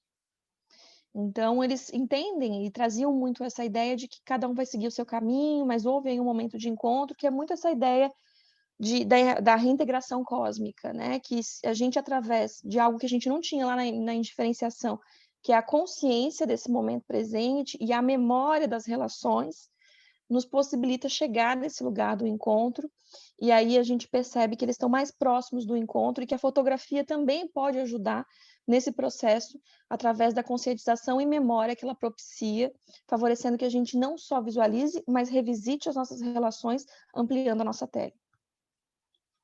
Eu fiz também psicodrama com outro grupo, e nesse psicodrama eu fiz um relaxamento, né? Alguns vão chamar de psicodrama interno, outros vão falar que é fantasia guiada, fantasia criativa, aí de acordo com o autor a gente usa o que a gente quiser, mas a ideia é que eles fizessem um relaxamento, ouvissem alguns ruídos internos e externos para se ambientar com a cena, para aumentar o nível de catarse emocional da cena que viria depois, porque quando você aceita os ruídos externos, eles fazem parte da cena, né? Eles não são mais concorrentes dela.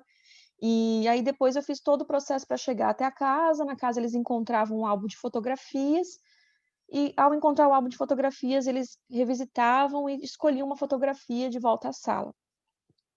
Então a gente sabe que quando a gente escolhe um objeto para representar esse nosso mundo interno, a gente está fazendo aí uma comunicação intrapessoal, e a gente está escolhendo uma parte da nossa história que é muito específica do nosso mundo interno.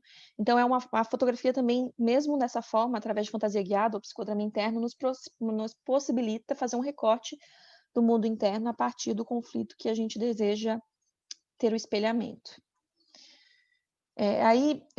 Eles trouxeram, alguns foram convidados para falar um pouco das fotografias, foi uma questão mais de um compartilhamento, de um processo, quase todo mundo quis compartilhar, mas teve uma fotografia que reverberou no grupo, e essa fotografia de um dos membros, ele trazia aí essa questão de uma família que se reunia numa festa, né? O avô tocava gaita, e aí a gente remonta essa fotografia com os membros do grupo, e ele traz aí, nossa, eu estou tão feliz aqui com a avó fazendo comida, o pai tocando, aqui eu sou feliz porque todos me amam. E aí ele traz, em seguida, chora bastante, que nunca mais tiveram almoços de família, a gaita do avô nunca mais tocou, desde que ele contou sobre a questão da orientação homossexual. Então, ele passa a trazer para o grupo algo que não estava comunicável, né? Inclusive, até a própria orientação foi algo que veio para o grupo naquele momento, estava no campo simbólico, mesmo que isso ainda estivesse presente nas suas relações, ou seja, né, esse aspecto evitativo das relações dele, esse aspecto fóbico que estava relacionado a essa cena inicial. Bom, e aí depois a gente foi fazendo algumas inversões de papéis, e no papel da mãe, ele traz aí que ele ama demais o filho, mas não consigo mais chegar perto dele, ninguém consegue. E ao responder a mãe, ele chega no ponto aí, né, que de fato fez com que gerasse essa conserva e esse embotamento, dessa impossibilidade de responder. Ele diz aí que não ia mais conseguir continuar a tradição, porque ele não poderia ter filhos. Então, que acabasse logo, já que ele não poderia trazer filhos, que essa tradição acabasse de uma vez. Depois de uma série de duplos e algumas inversões, ele consegue, ao entrar no papel da mãe, dizendo que ainda há tempo para macarronada, que é para ele trazer o macarrão que a água já estava no fogo. Então, a gente percebe que, em um primeiro momento, né, a gente vai trazer essa questão da necessidade da pertença, né, da necessidade de estar nessa relação familiar, da necessidade de circularizar, né? Ele não queria voltar e estar em relações de corredor com o primo ou a prima, ou aquelas pessoas que já sabiam, ele queria poder estar com a família toda, e para isso ele precisava voltar ao início da matriz, se reconhecer e refazer todo o processo, porque a partir do momento que ele conta para a família sobre a questão da homossexualidade, ele volta ao reconhecimento do eu, porque há um tu que é diferente, e aí essa relação ela vai se dar de forma diferente, e essa complementaridade pode se dar de forma diferente, porque há um novo papel, uma nova forma de ver o papel e as conservas acerca da questão da sexualidade. Então, através dessa inversão de papéis, foi possível ele reconhecer os papéis sociais e descristalizar os aspectos relativos ao significado de família e ao próprio conceito de tradição. Então, eu considero aí que a fotografia pode representar uma janela de acesso às cenas, às vidas, aos personagens que compõem os nossos álbuns de memória, e que o psicodrama torna-se ferramenta para ampliação desse álbum, criação de novos espaços para novas fotografias, um novo eu que pode coexistir com o eu antigo e todas as possibilidades de ser. E aí trago aqui um poema de Lívia Mota, que diz o seguinte: uma foto marca um momento, celebra um tempo, cria marca, deixa vínculo. Uma foto é para ser vista, mas pode ser sentida ou ouvida. Uma foto conta história e quem escuta participa. Quem não vê pode saber, reviver o que viveu, ser feliz porque viveu. O momento eternizado na foto que conta, por quem conta, mas não aponta. Foto sua, foto minha, eu aqui, o amigo ali. Uma foto não me deixa esquecer o que vivi. Marca, registra, celebra e me deixa ser feliz de novo. Obrigada.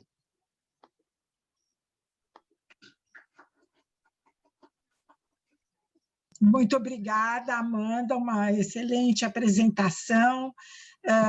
Estou muito feliz de estar aqui nesse momento coordenando, porque vi que foram 3 belíssimas apresentações, todas elas muito inspiradas na poética, na parte, né, das emoções, na busca, né, de toda essa condição que o drama e o psicodrama e a dramaterapia, como o Pedro trouxe, como tatadrama, permitem, né?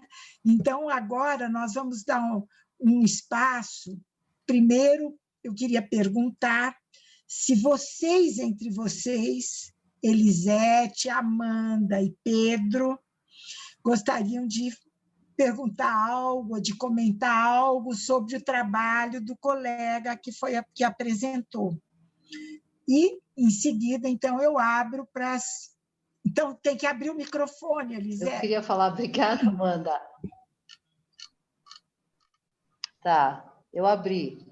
Eu queria te agradecer, Amanda, porque você completou o que eu tinha para falar, né?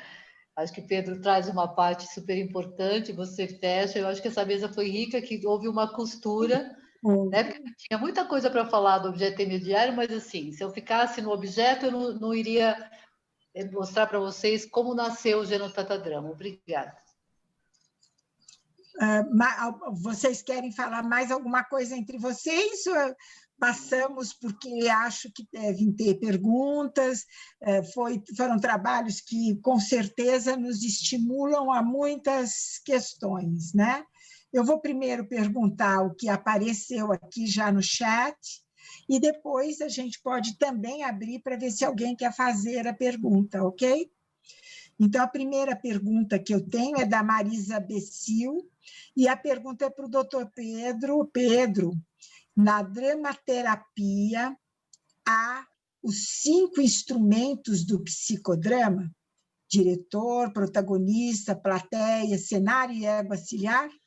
Poderia falar mais sobre o psicodrama minimalista? Você tem que abrir o microfone.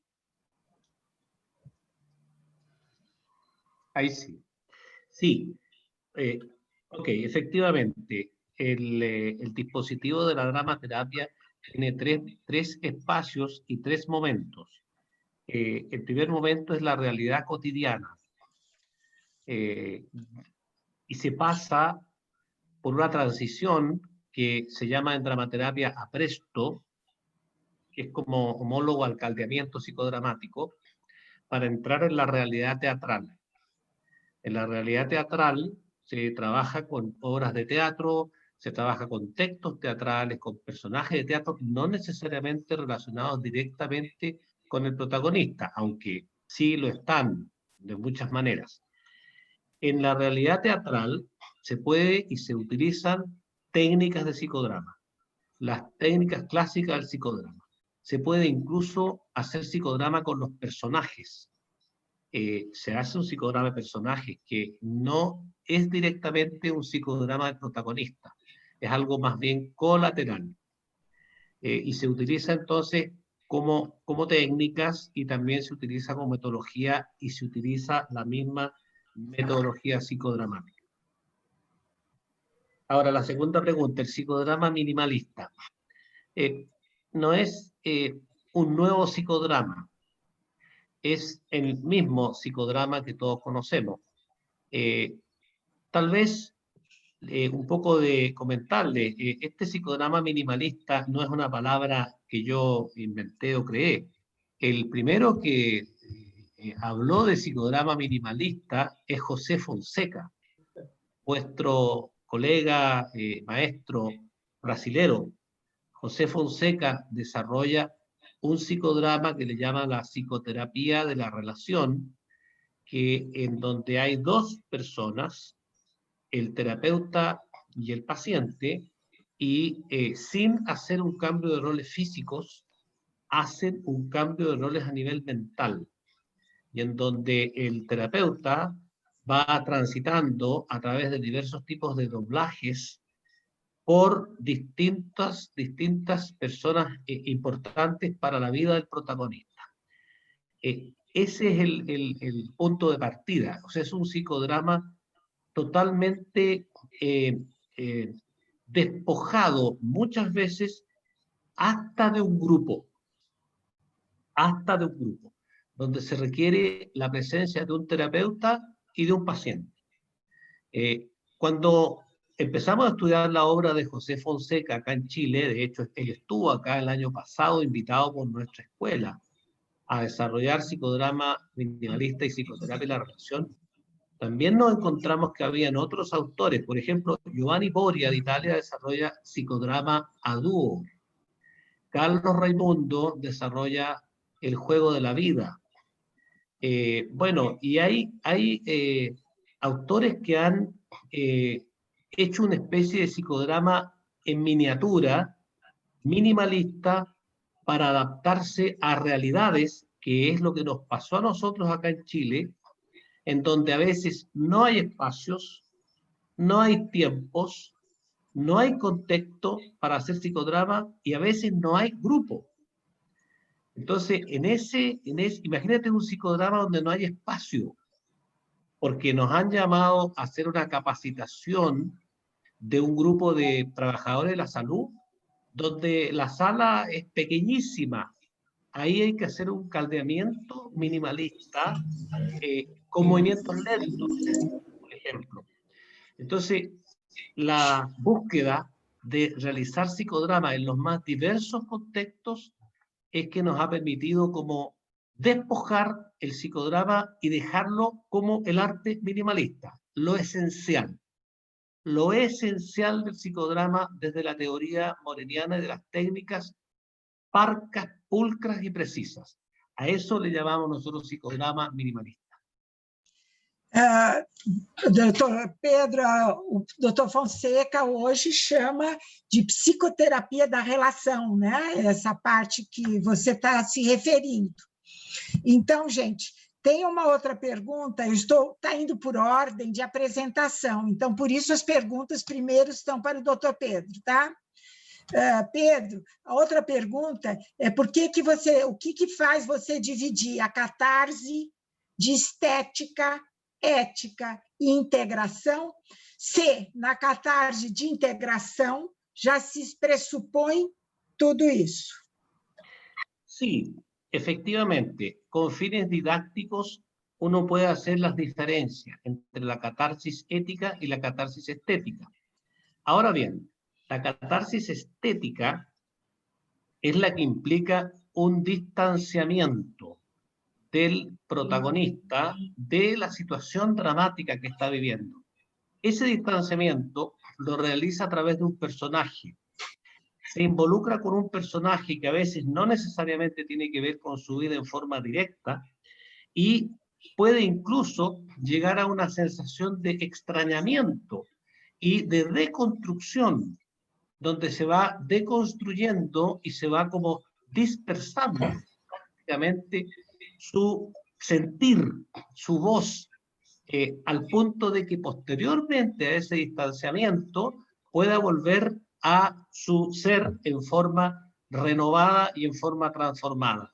O sea, la catarsis estética es la del teatro, básicamente, la que tiene el observador cuando ve una obra teatral. No es la catarsis ética o del actor o del protagonista. Sin embargo, por supuesto que didácticamente nosotros hacemos la distinción porque ambos dispositivos buscan más una u outra. Obrigada, Pedro. Se surgirem mais para frente, voltamos a fazer as perguntas. Bem, agora vamos ver, Elisete, primeiro uma série de colocações do trabalho lindo e apaixonante. Depois, acho que a primeira pergunta, que o genograma é trazido da ideia da biologia, dos genes recessivos e dominantes, é uma afirmação, tá? Se podemos relacionar o genograma com a memória celular e epigenética. Marisa Bessel, que pergunta. Então, Marisa, eu estou trazendo... é para responder? Sim, sim. Sim. Então, eu estou trazendo essa experiência, ela é nova, né? Eu vivi essa experiência, apliquei a 6 pessoas e agora eu estou debruçando em muitos estudos, porque agora começa o estudo, né?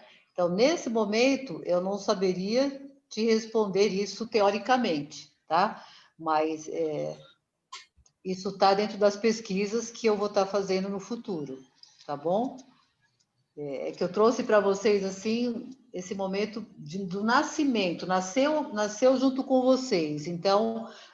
os escritos vão vindo, a pesquisa vai acontecer à medida que vai se aprofundando nos estudos, tá bom? Bem, tem também algumas considerações de pessoas, a Marta, dizendo que trabalha com bonecos de Playmobil, né, com âncoras de papel e de EVA, né?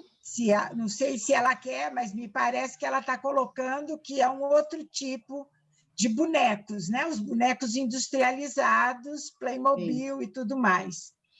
Que, acredito eu, você quer fazer alguma consideração? Eu gostaria, porque assim... De semelhanças e tudo mais? Eu gostaria porque dizer que, assim, esses bonecos, como eles são artesanais, e no Tatadrama você faz a transformação, então isso de trabalhar com agulha, linha, o mundo de valores, o qual você vai buscar símbolos para transformar o seu sonho maior na sua realidade hoje, né? Então ele abre outras portas no sentido teórico, tá? Porque ele tem essa flexibilidade, então ele traz, por ser um boneco ancestral, ele já mexe com memórias. Automaticamente, quando você vê o boneco, ele já desperta em você uma série de sentimentos, né? Já lhe remete a esses ancestrais. Eu já tive casos assim, a morte, às vezes eu pego um boneco negro e aquilo está representando a morte, e eu posso trabalhar a morte através daquele símbolo, né? Então, é um boneco que facilita intervenções no próprio personagem. Uhum. Sabe o que eu ia lhe perguntar, Elisete? Se, quando você faz nessa parte do genetotatodrama, se as pessoas modificam os bonecos que você traz? Não, nesse caso, não. Isso, no tatadrama, sim, porque tem um outro mecanismo de ação. Esse, não. Esse a pessoa vai ter uma diversidade e, a partir dos encontros que a gente vai tendo, vai preparando essa pesquisa e, quando se coloca todos os bonecos, ela vai artesanalmente escolhendo os personagens da sua família.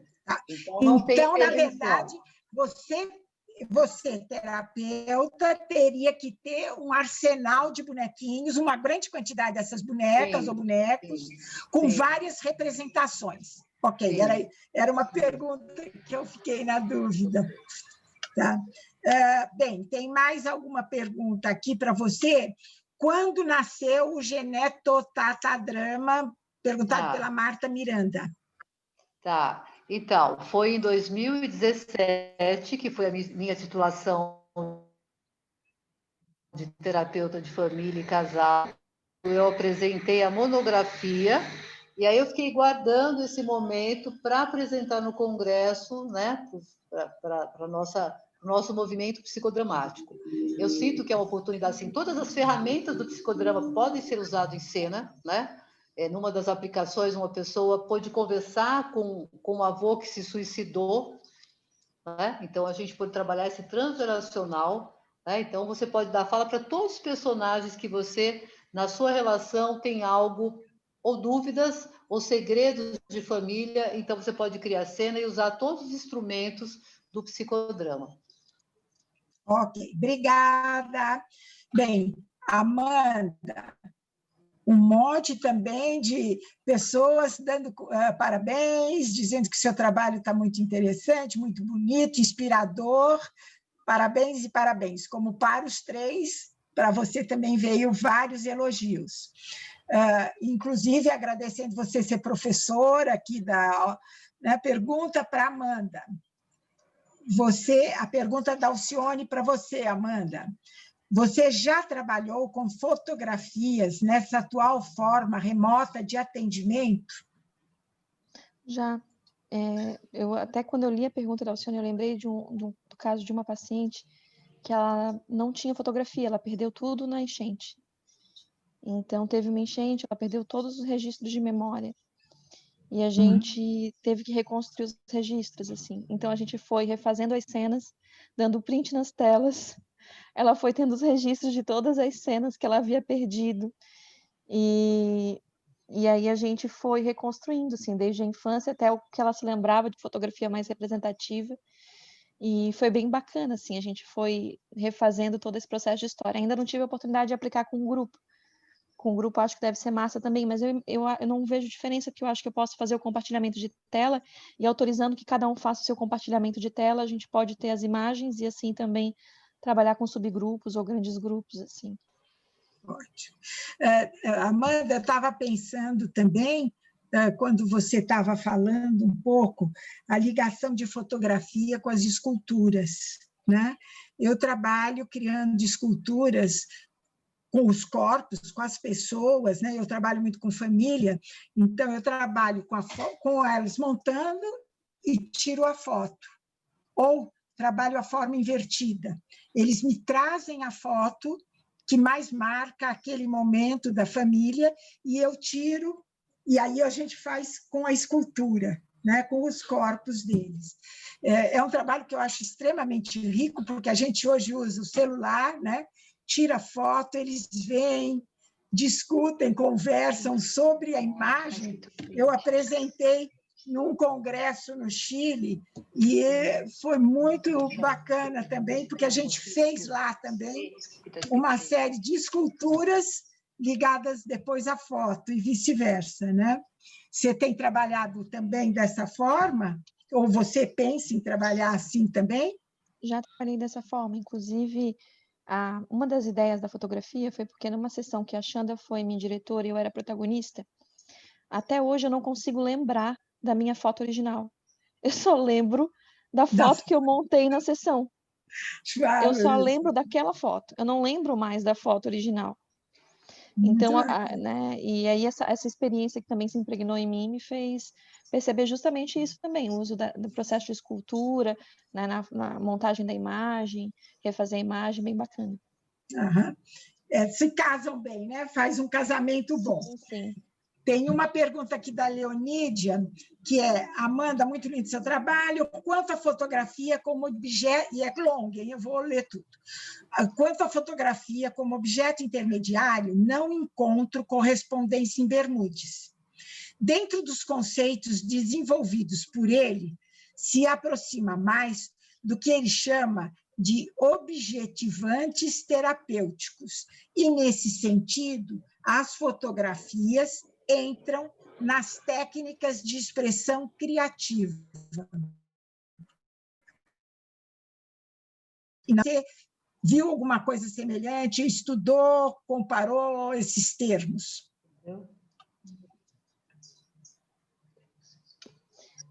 Inclusive, tive a oportunidade de estar em outro momento com a Leonídia, que ela trouxe isso também como grande estudiosa que ela é dos objetos intermediários, e gostaria muito até que em outro momento a gente pudesse se comunicar, porque, a princípio, eu entendo que, como é algo que é concreto, né, é real, como não desencadeia reação de alarme, como permite o jogo de papel complementar, como eu posso me comunicar através dela, como tem a ver com as necessidades do meu paciente, do indivíduo que está na relação, como ele se identifica consigo e se reconhece ali, teria característica de objeto intermediário. Bem, Leonídia quer fazer algum comentário? Características mais específicas. Dá para falar ou Olha, nós estamos com 20 minutos. Deixa eu ver se temos mais alguma pergunta, senão depois eu abro. Falar, né, Cecília? Fala. Desculpe, Elisete, não escutei. O que você quer falar? Para as pessoas falarem também. Tem só mais uma pergunta, deixa eu ver, sobre foto, tá? A moda antiga, a fotografia era revelada e tinha seu negativo na revelação. O que contrapõe ao sair bem na foto? É uma reflexão. Se tem essa relação em sair bem na foto e não a expressão, né, Completamente. E até é bem interessante que uma outra coisa que eu faço às vezes, eu peço para a pessoa ser o Instagram, né? E aí eu peço para ela ser o Instagram e fazer alguns comentários e curtidas e seleção de fotos. E também aparece muito isso, assim, né? Do eu que é o eu máscara, né? O pseudo-self que eu mostro e o eu que eu oculto. E aí no psicodrama a gente consegue lidar com o eu oculto e o eu revelado, né? Ok. Obrigada. Bem, a gente não tem aqui mais perguntas, então agora a gente tem 8 minutos, para ser preciso, para a gente abrir para conversas diretas. Só que eu pediria que levante a mão, ou assim, porque nós estamos num grupo que dá para eu ver, ou levantando como reação no chat. Leonídia quer falar. Então, fale, Leonídia. Pode abrir a sua. Eu queria só dar uma referência para a Amanda, porque essas características gerais não especificam o objeto intermediário. Existem outras características que são basilares, tipo, o objeto não pode ser manuseado pelo paciente. A outra é que não deve pertencer. Tem mais a ver, Amanda, com o conceito de Winnicott em relação aos objetos transacionais. Entende? Então, quando o terapeuta usa um fantoche, por exemplo, ele remete o paciente a esse objeto que foi transicional para ele. Então, tem a ver realmente com a matriz de identidade. Eu entendo a tua separação. Não é uma coisa contemporânea. Entendeu? Eu entendo a tua separação, mas, por exemplo, as pessoas não manusearam o objeto, né? As pessoas não manusearam o objeto. Se fosse essa característica, as pessoas não manusearam os objetos. E aí a gente... A fotografia não são de família? Então, sim, é um mas objeto a partir do momento que ela traz para cá, sim, é um objeto pré-existente, assim como, por exemplo, as próprias marionetes que Bermudes usou, é um objeto pré-existente, não precisa ser trazido pelo paciente, ele já existia antes, o paciente não foi criado na sessão, e ele já está ali, ele é dado, né? Então, eu entendo que... Ele é dado pelo terapeuta. Ele é dado pelo terapeuta, ok? Pelo terapeuta, é uma técnica, entendeu? Então, não sei, eu acho que se você utilizar, assim, até dar um nome diferente para a técnica que você criou, acho que ficaria bem legal. Seu trabalho foi muito bonito, Eu mas entendo. tem algumas características que não se encaixam.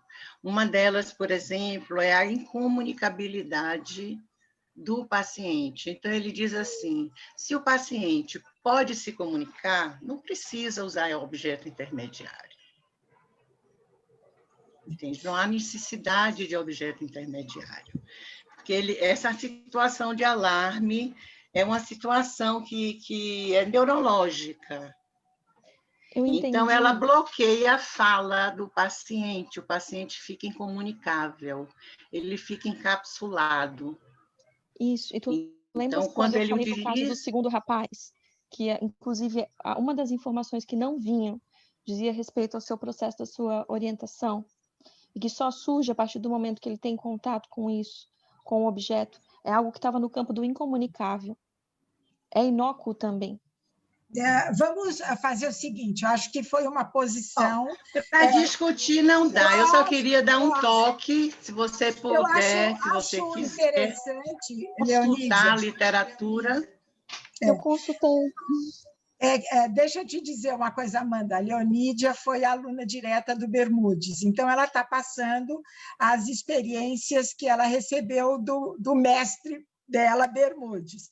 Mas eu acho que é um alerta, é só uma possibilidade a mais para você fazer sua reflexão e ver o que é que você considera e justifica e explana, né? Eu acho que sempre é contribuição a gente receber qualquer informação numa troca dessas, né? Mais alguém gostaria de estar conversando com os autores dos trabalhos? Tá? Bem, tem aqui a Maria Luísa. Vamos lá, Maria Luísa. Maria Luísa quer falar. Fala.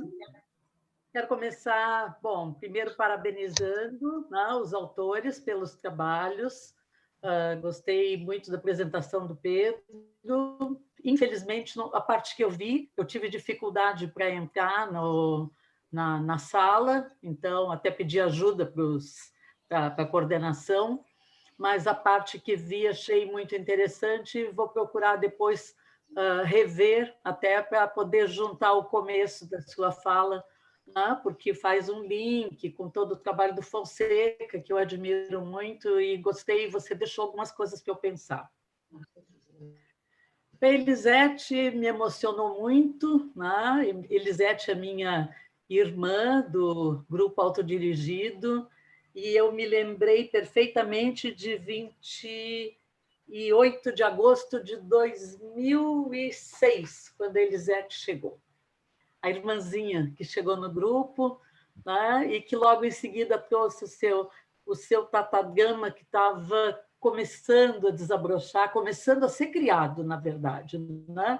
Então, eu sou uma das testemunhas dessa história, e também de muitas histórias da vida da Elisete, né, que compartilhamos, como ela da minha vida, ao longo desse tempo no grupo, e eu me emocionei muito e aplaudi aqui a tua coragem, Elisete, e a tua possibilidade de abrir, né, esse tema que é tão escondido, tão sensível, tão dolorido. Eu que trabalho com crianças e que muitas vezes me deparo com essas situações no dia a dia da clínica, e que sei que compartilho, né, com as crianças e com as famílias as dores. Então, você poder trazer a luz para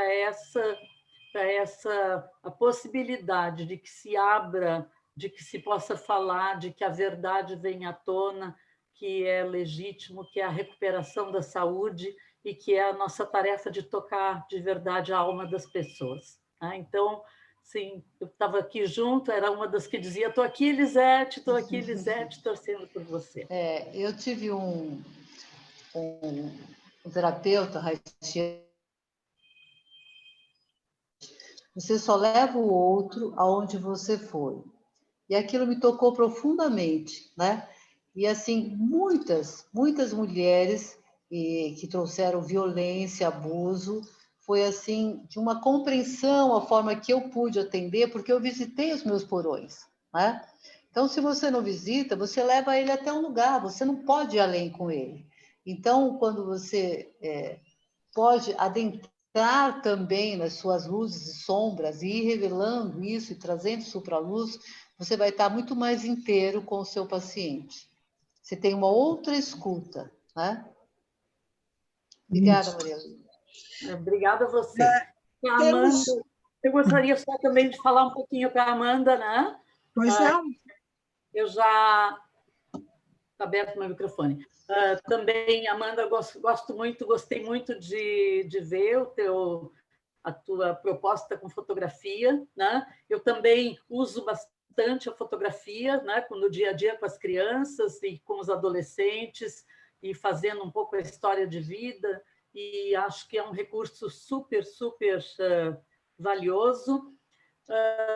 E ontem, na nossa mesa redonda com a Rosana Rebouças, que é colega da Leonídia de Salvador, e a Rosalba Filippini, que falamos sobre psicodrama com crianças e adolescentes, a gente falou um pouco sobre objeto intermediário, que eu também tenho muitas dúvidas a respeito da questão teórica e desse apuro, né, da terminologia, e até suscitou uma discussão na nossa mesa e perguntas, principalmente para a Rosana, que também, né, faz parte aí das BAP, de uma sociedade que é bermudiana por matriz, e ficamos até nos perguntando, né, algumas questões, como, por exemplo, se a gente pode considerar o online, a tela, os nossos gadgets como objetos intermediários, né? E que me parece que, no sentido bermudiano da palavra, né, do termo, não.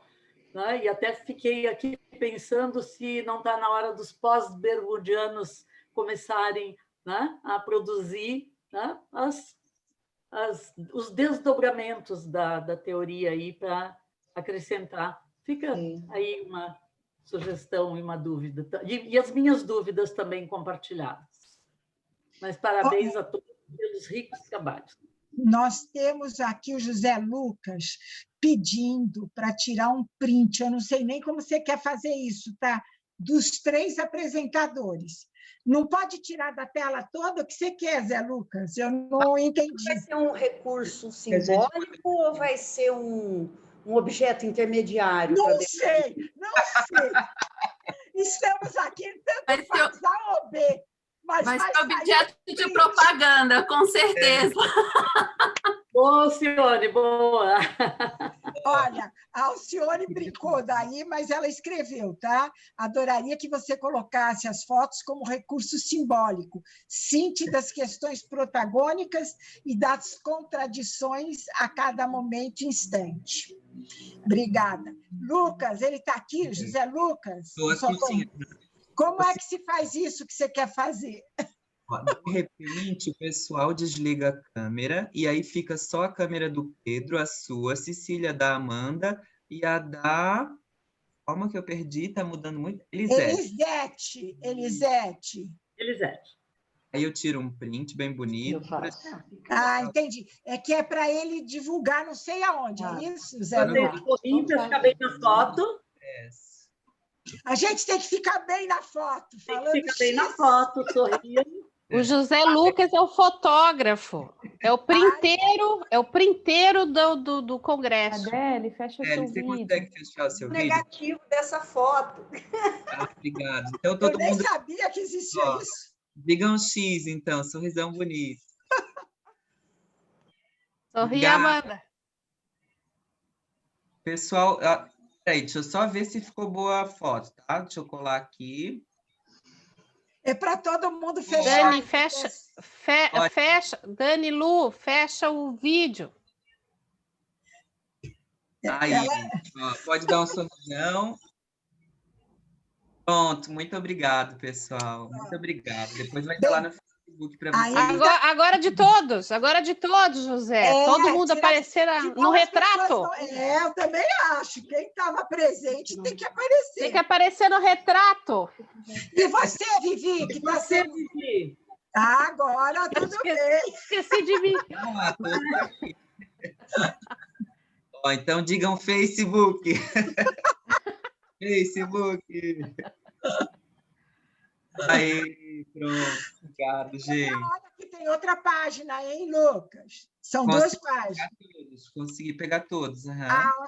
Ok. Gente, ainda temos 5 minutos. Se ainda quiserem conversar entre vocês, conversarem sobre a temática, adorei estar nesse escrito, porque eu achei que foi um escrito que valorizou a arte, porque foram artes de várias formas, e eu acho que é isso mesmo que a gente tem que pensar, tornar, inclusive, os nossos tratamentos, né, Pedro, de uma forma mais artística, né? E você está trazendo o uso até dos mitos, dos ritos, né? das peças compostas, usadas como estímulo para depois a gente poder criar em cima. Eu achei muito bacana essa proposta, eu acho lindas as fotos e acho lindo o teu tatadrama também, Elisete. Eu queria falar uma coisinha assim, que é com muito orgulho e honra que eu falo sobre as mulheres de Crato, né? Que eram donas de casa, que viam a vida passar pela janela, que trabalhavam na roça, e hoje elas têm a renda delas, elas vivem dessa renda, né? Elas têm um reconhecimento do Sebrae, elas fazem até Frida, né? A Frida cearense, e o quanto essas mulheres se empoderaram, né? Então, para mim, só esse presente dessa comunidade, que é uma comunidade de economia criativa, né? Elas se mantêm também, imagine uma comunidade se manter, elas não existiam, e elas nasceram pelo Tatadrama e elas existem até hoje e sobrevivem, né? Chegou a ter 60 mulheres. Então, só isso já é um grande presente, né? Lógico. É o empreendedorismo, né? Sim, você levou sim. o empreendedorismo para aquela área tão carente disso, né? Dessa visão de mundo moderno, pós-moderno. Posso fazer um último comentário? Estava um pouco com vergonha de falar aqui, mas queria fazer um comentário. Eu tive a oportunidade de ser protagonista da Amanda numa vivência utilizando fotografia. Não é uma dessas que está descrita, mas foi... enfim, eu entendo a necessidade de a gente fazer discussões teóricas, enfim, apoio muito a evolução da ciência psicodramática. Acho, inclusive, que a gente precisa escrever mais. E até perguntaram no chat, Amanda, se teu trabalho está publicado, não vi se tu respondeu. Se não está, publica, né, mulher? Por favor. E aí... mas eu queria colocar, assim, que independente de como a gente vai chamar, de como a Amanda vai querer chamar o trabalho dela, eu fui protagonista e assim, o trabalho com fotografias foi tão potente que eu não lembro... Bom, eu não tive uma outra experiência de ser protagonista que tenha mobilizado tanta coisa em mim quanto essa vivência com a fotografia. Foi a partir de um psicodrama interno, fantasia guiada, como vocês queiram chamar, como diz Amanda, já que a gente está nessas discussões teóricas, e foi um resgate de uma fotografia da infância, e o trabalho que veio depois, e que foi feito depois, e a cena que foi resgatada, abriu... Eu estava falando isso para Amanda hoje, quando eu vi que ela ia apresentar esse trabalho, que abriu caminhos terapêuticos para mim, assim. Meu processo psicoterápico mudou depois daquela vivência, que é óbvio que não se resolve a vida numa vivência, mas ele abriu possibilidades, assim, eu me percebi de formas diferentes depois daquilo, e entrei em contato com coisas que nunca tinha entrado em contato antes. Então, eu acho que eu entendo quando a gente faz discussões teóricas, mas eu acho que a gente precisa destacar a potência dos trabalhos que foram apresentados aqui. Esse trabalho com fotografia é extremamente potente, assim. Só queria dar esse retorno para a Amanda, que não sei se eu já tive a oportunidade de falar isso publicamente. Muito obrigada pelo depoimento, Dani. Eu queria falar só uma coisinha, assim, amanhã, nossa amiga Adele, né? Adele Souza. Você tirou o som. Dramático. Não, agora tá bom. Ela vai apresentar um escrito psicodramático e ela vai apresentar uma experiência do Tatadrama cirurgias bariátricas, tá? Então, ela está trazendo um trabalho muito lindo. Ela trabalha também com grupos de mulheres, mas esse trabalho especial é o resultado da intervenção com o método Atadrama numa preparação para uma cirurgia bariátrica. Então, vai ser amanhã de manhã, né, Adélia? Isso, amanhã às 10h30. Muito bom, muito bom. Então, pronto. Eu quero, então, agradecer. Estamos pontualmente às 19 horas. Estamos, então, encerrando esse escrito psicodramático. Quem está coordenando a gravação pode fechar e agradecer, aplaudindo a todos esses brilhantes apresentadores. Obrigada, pessoal.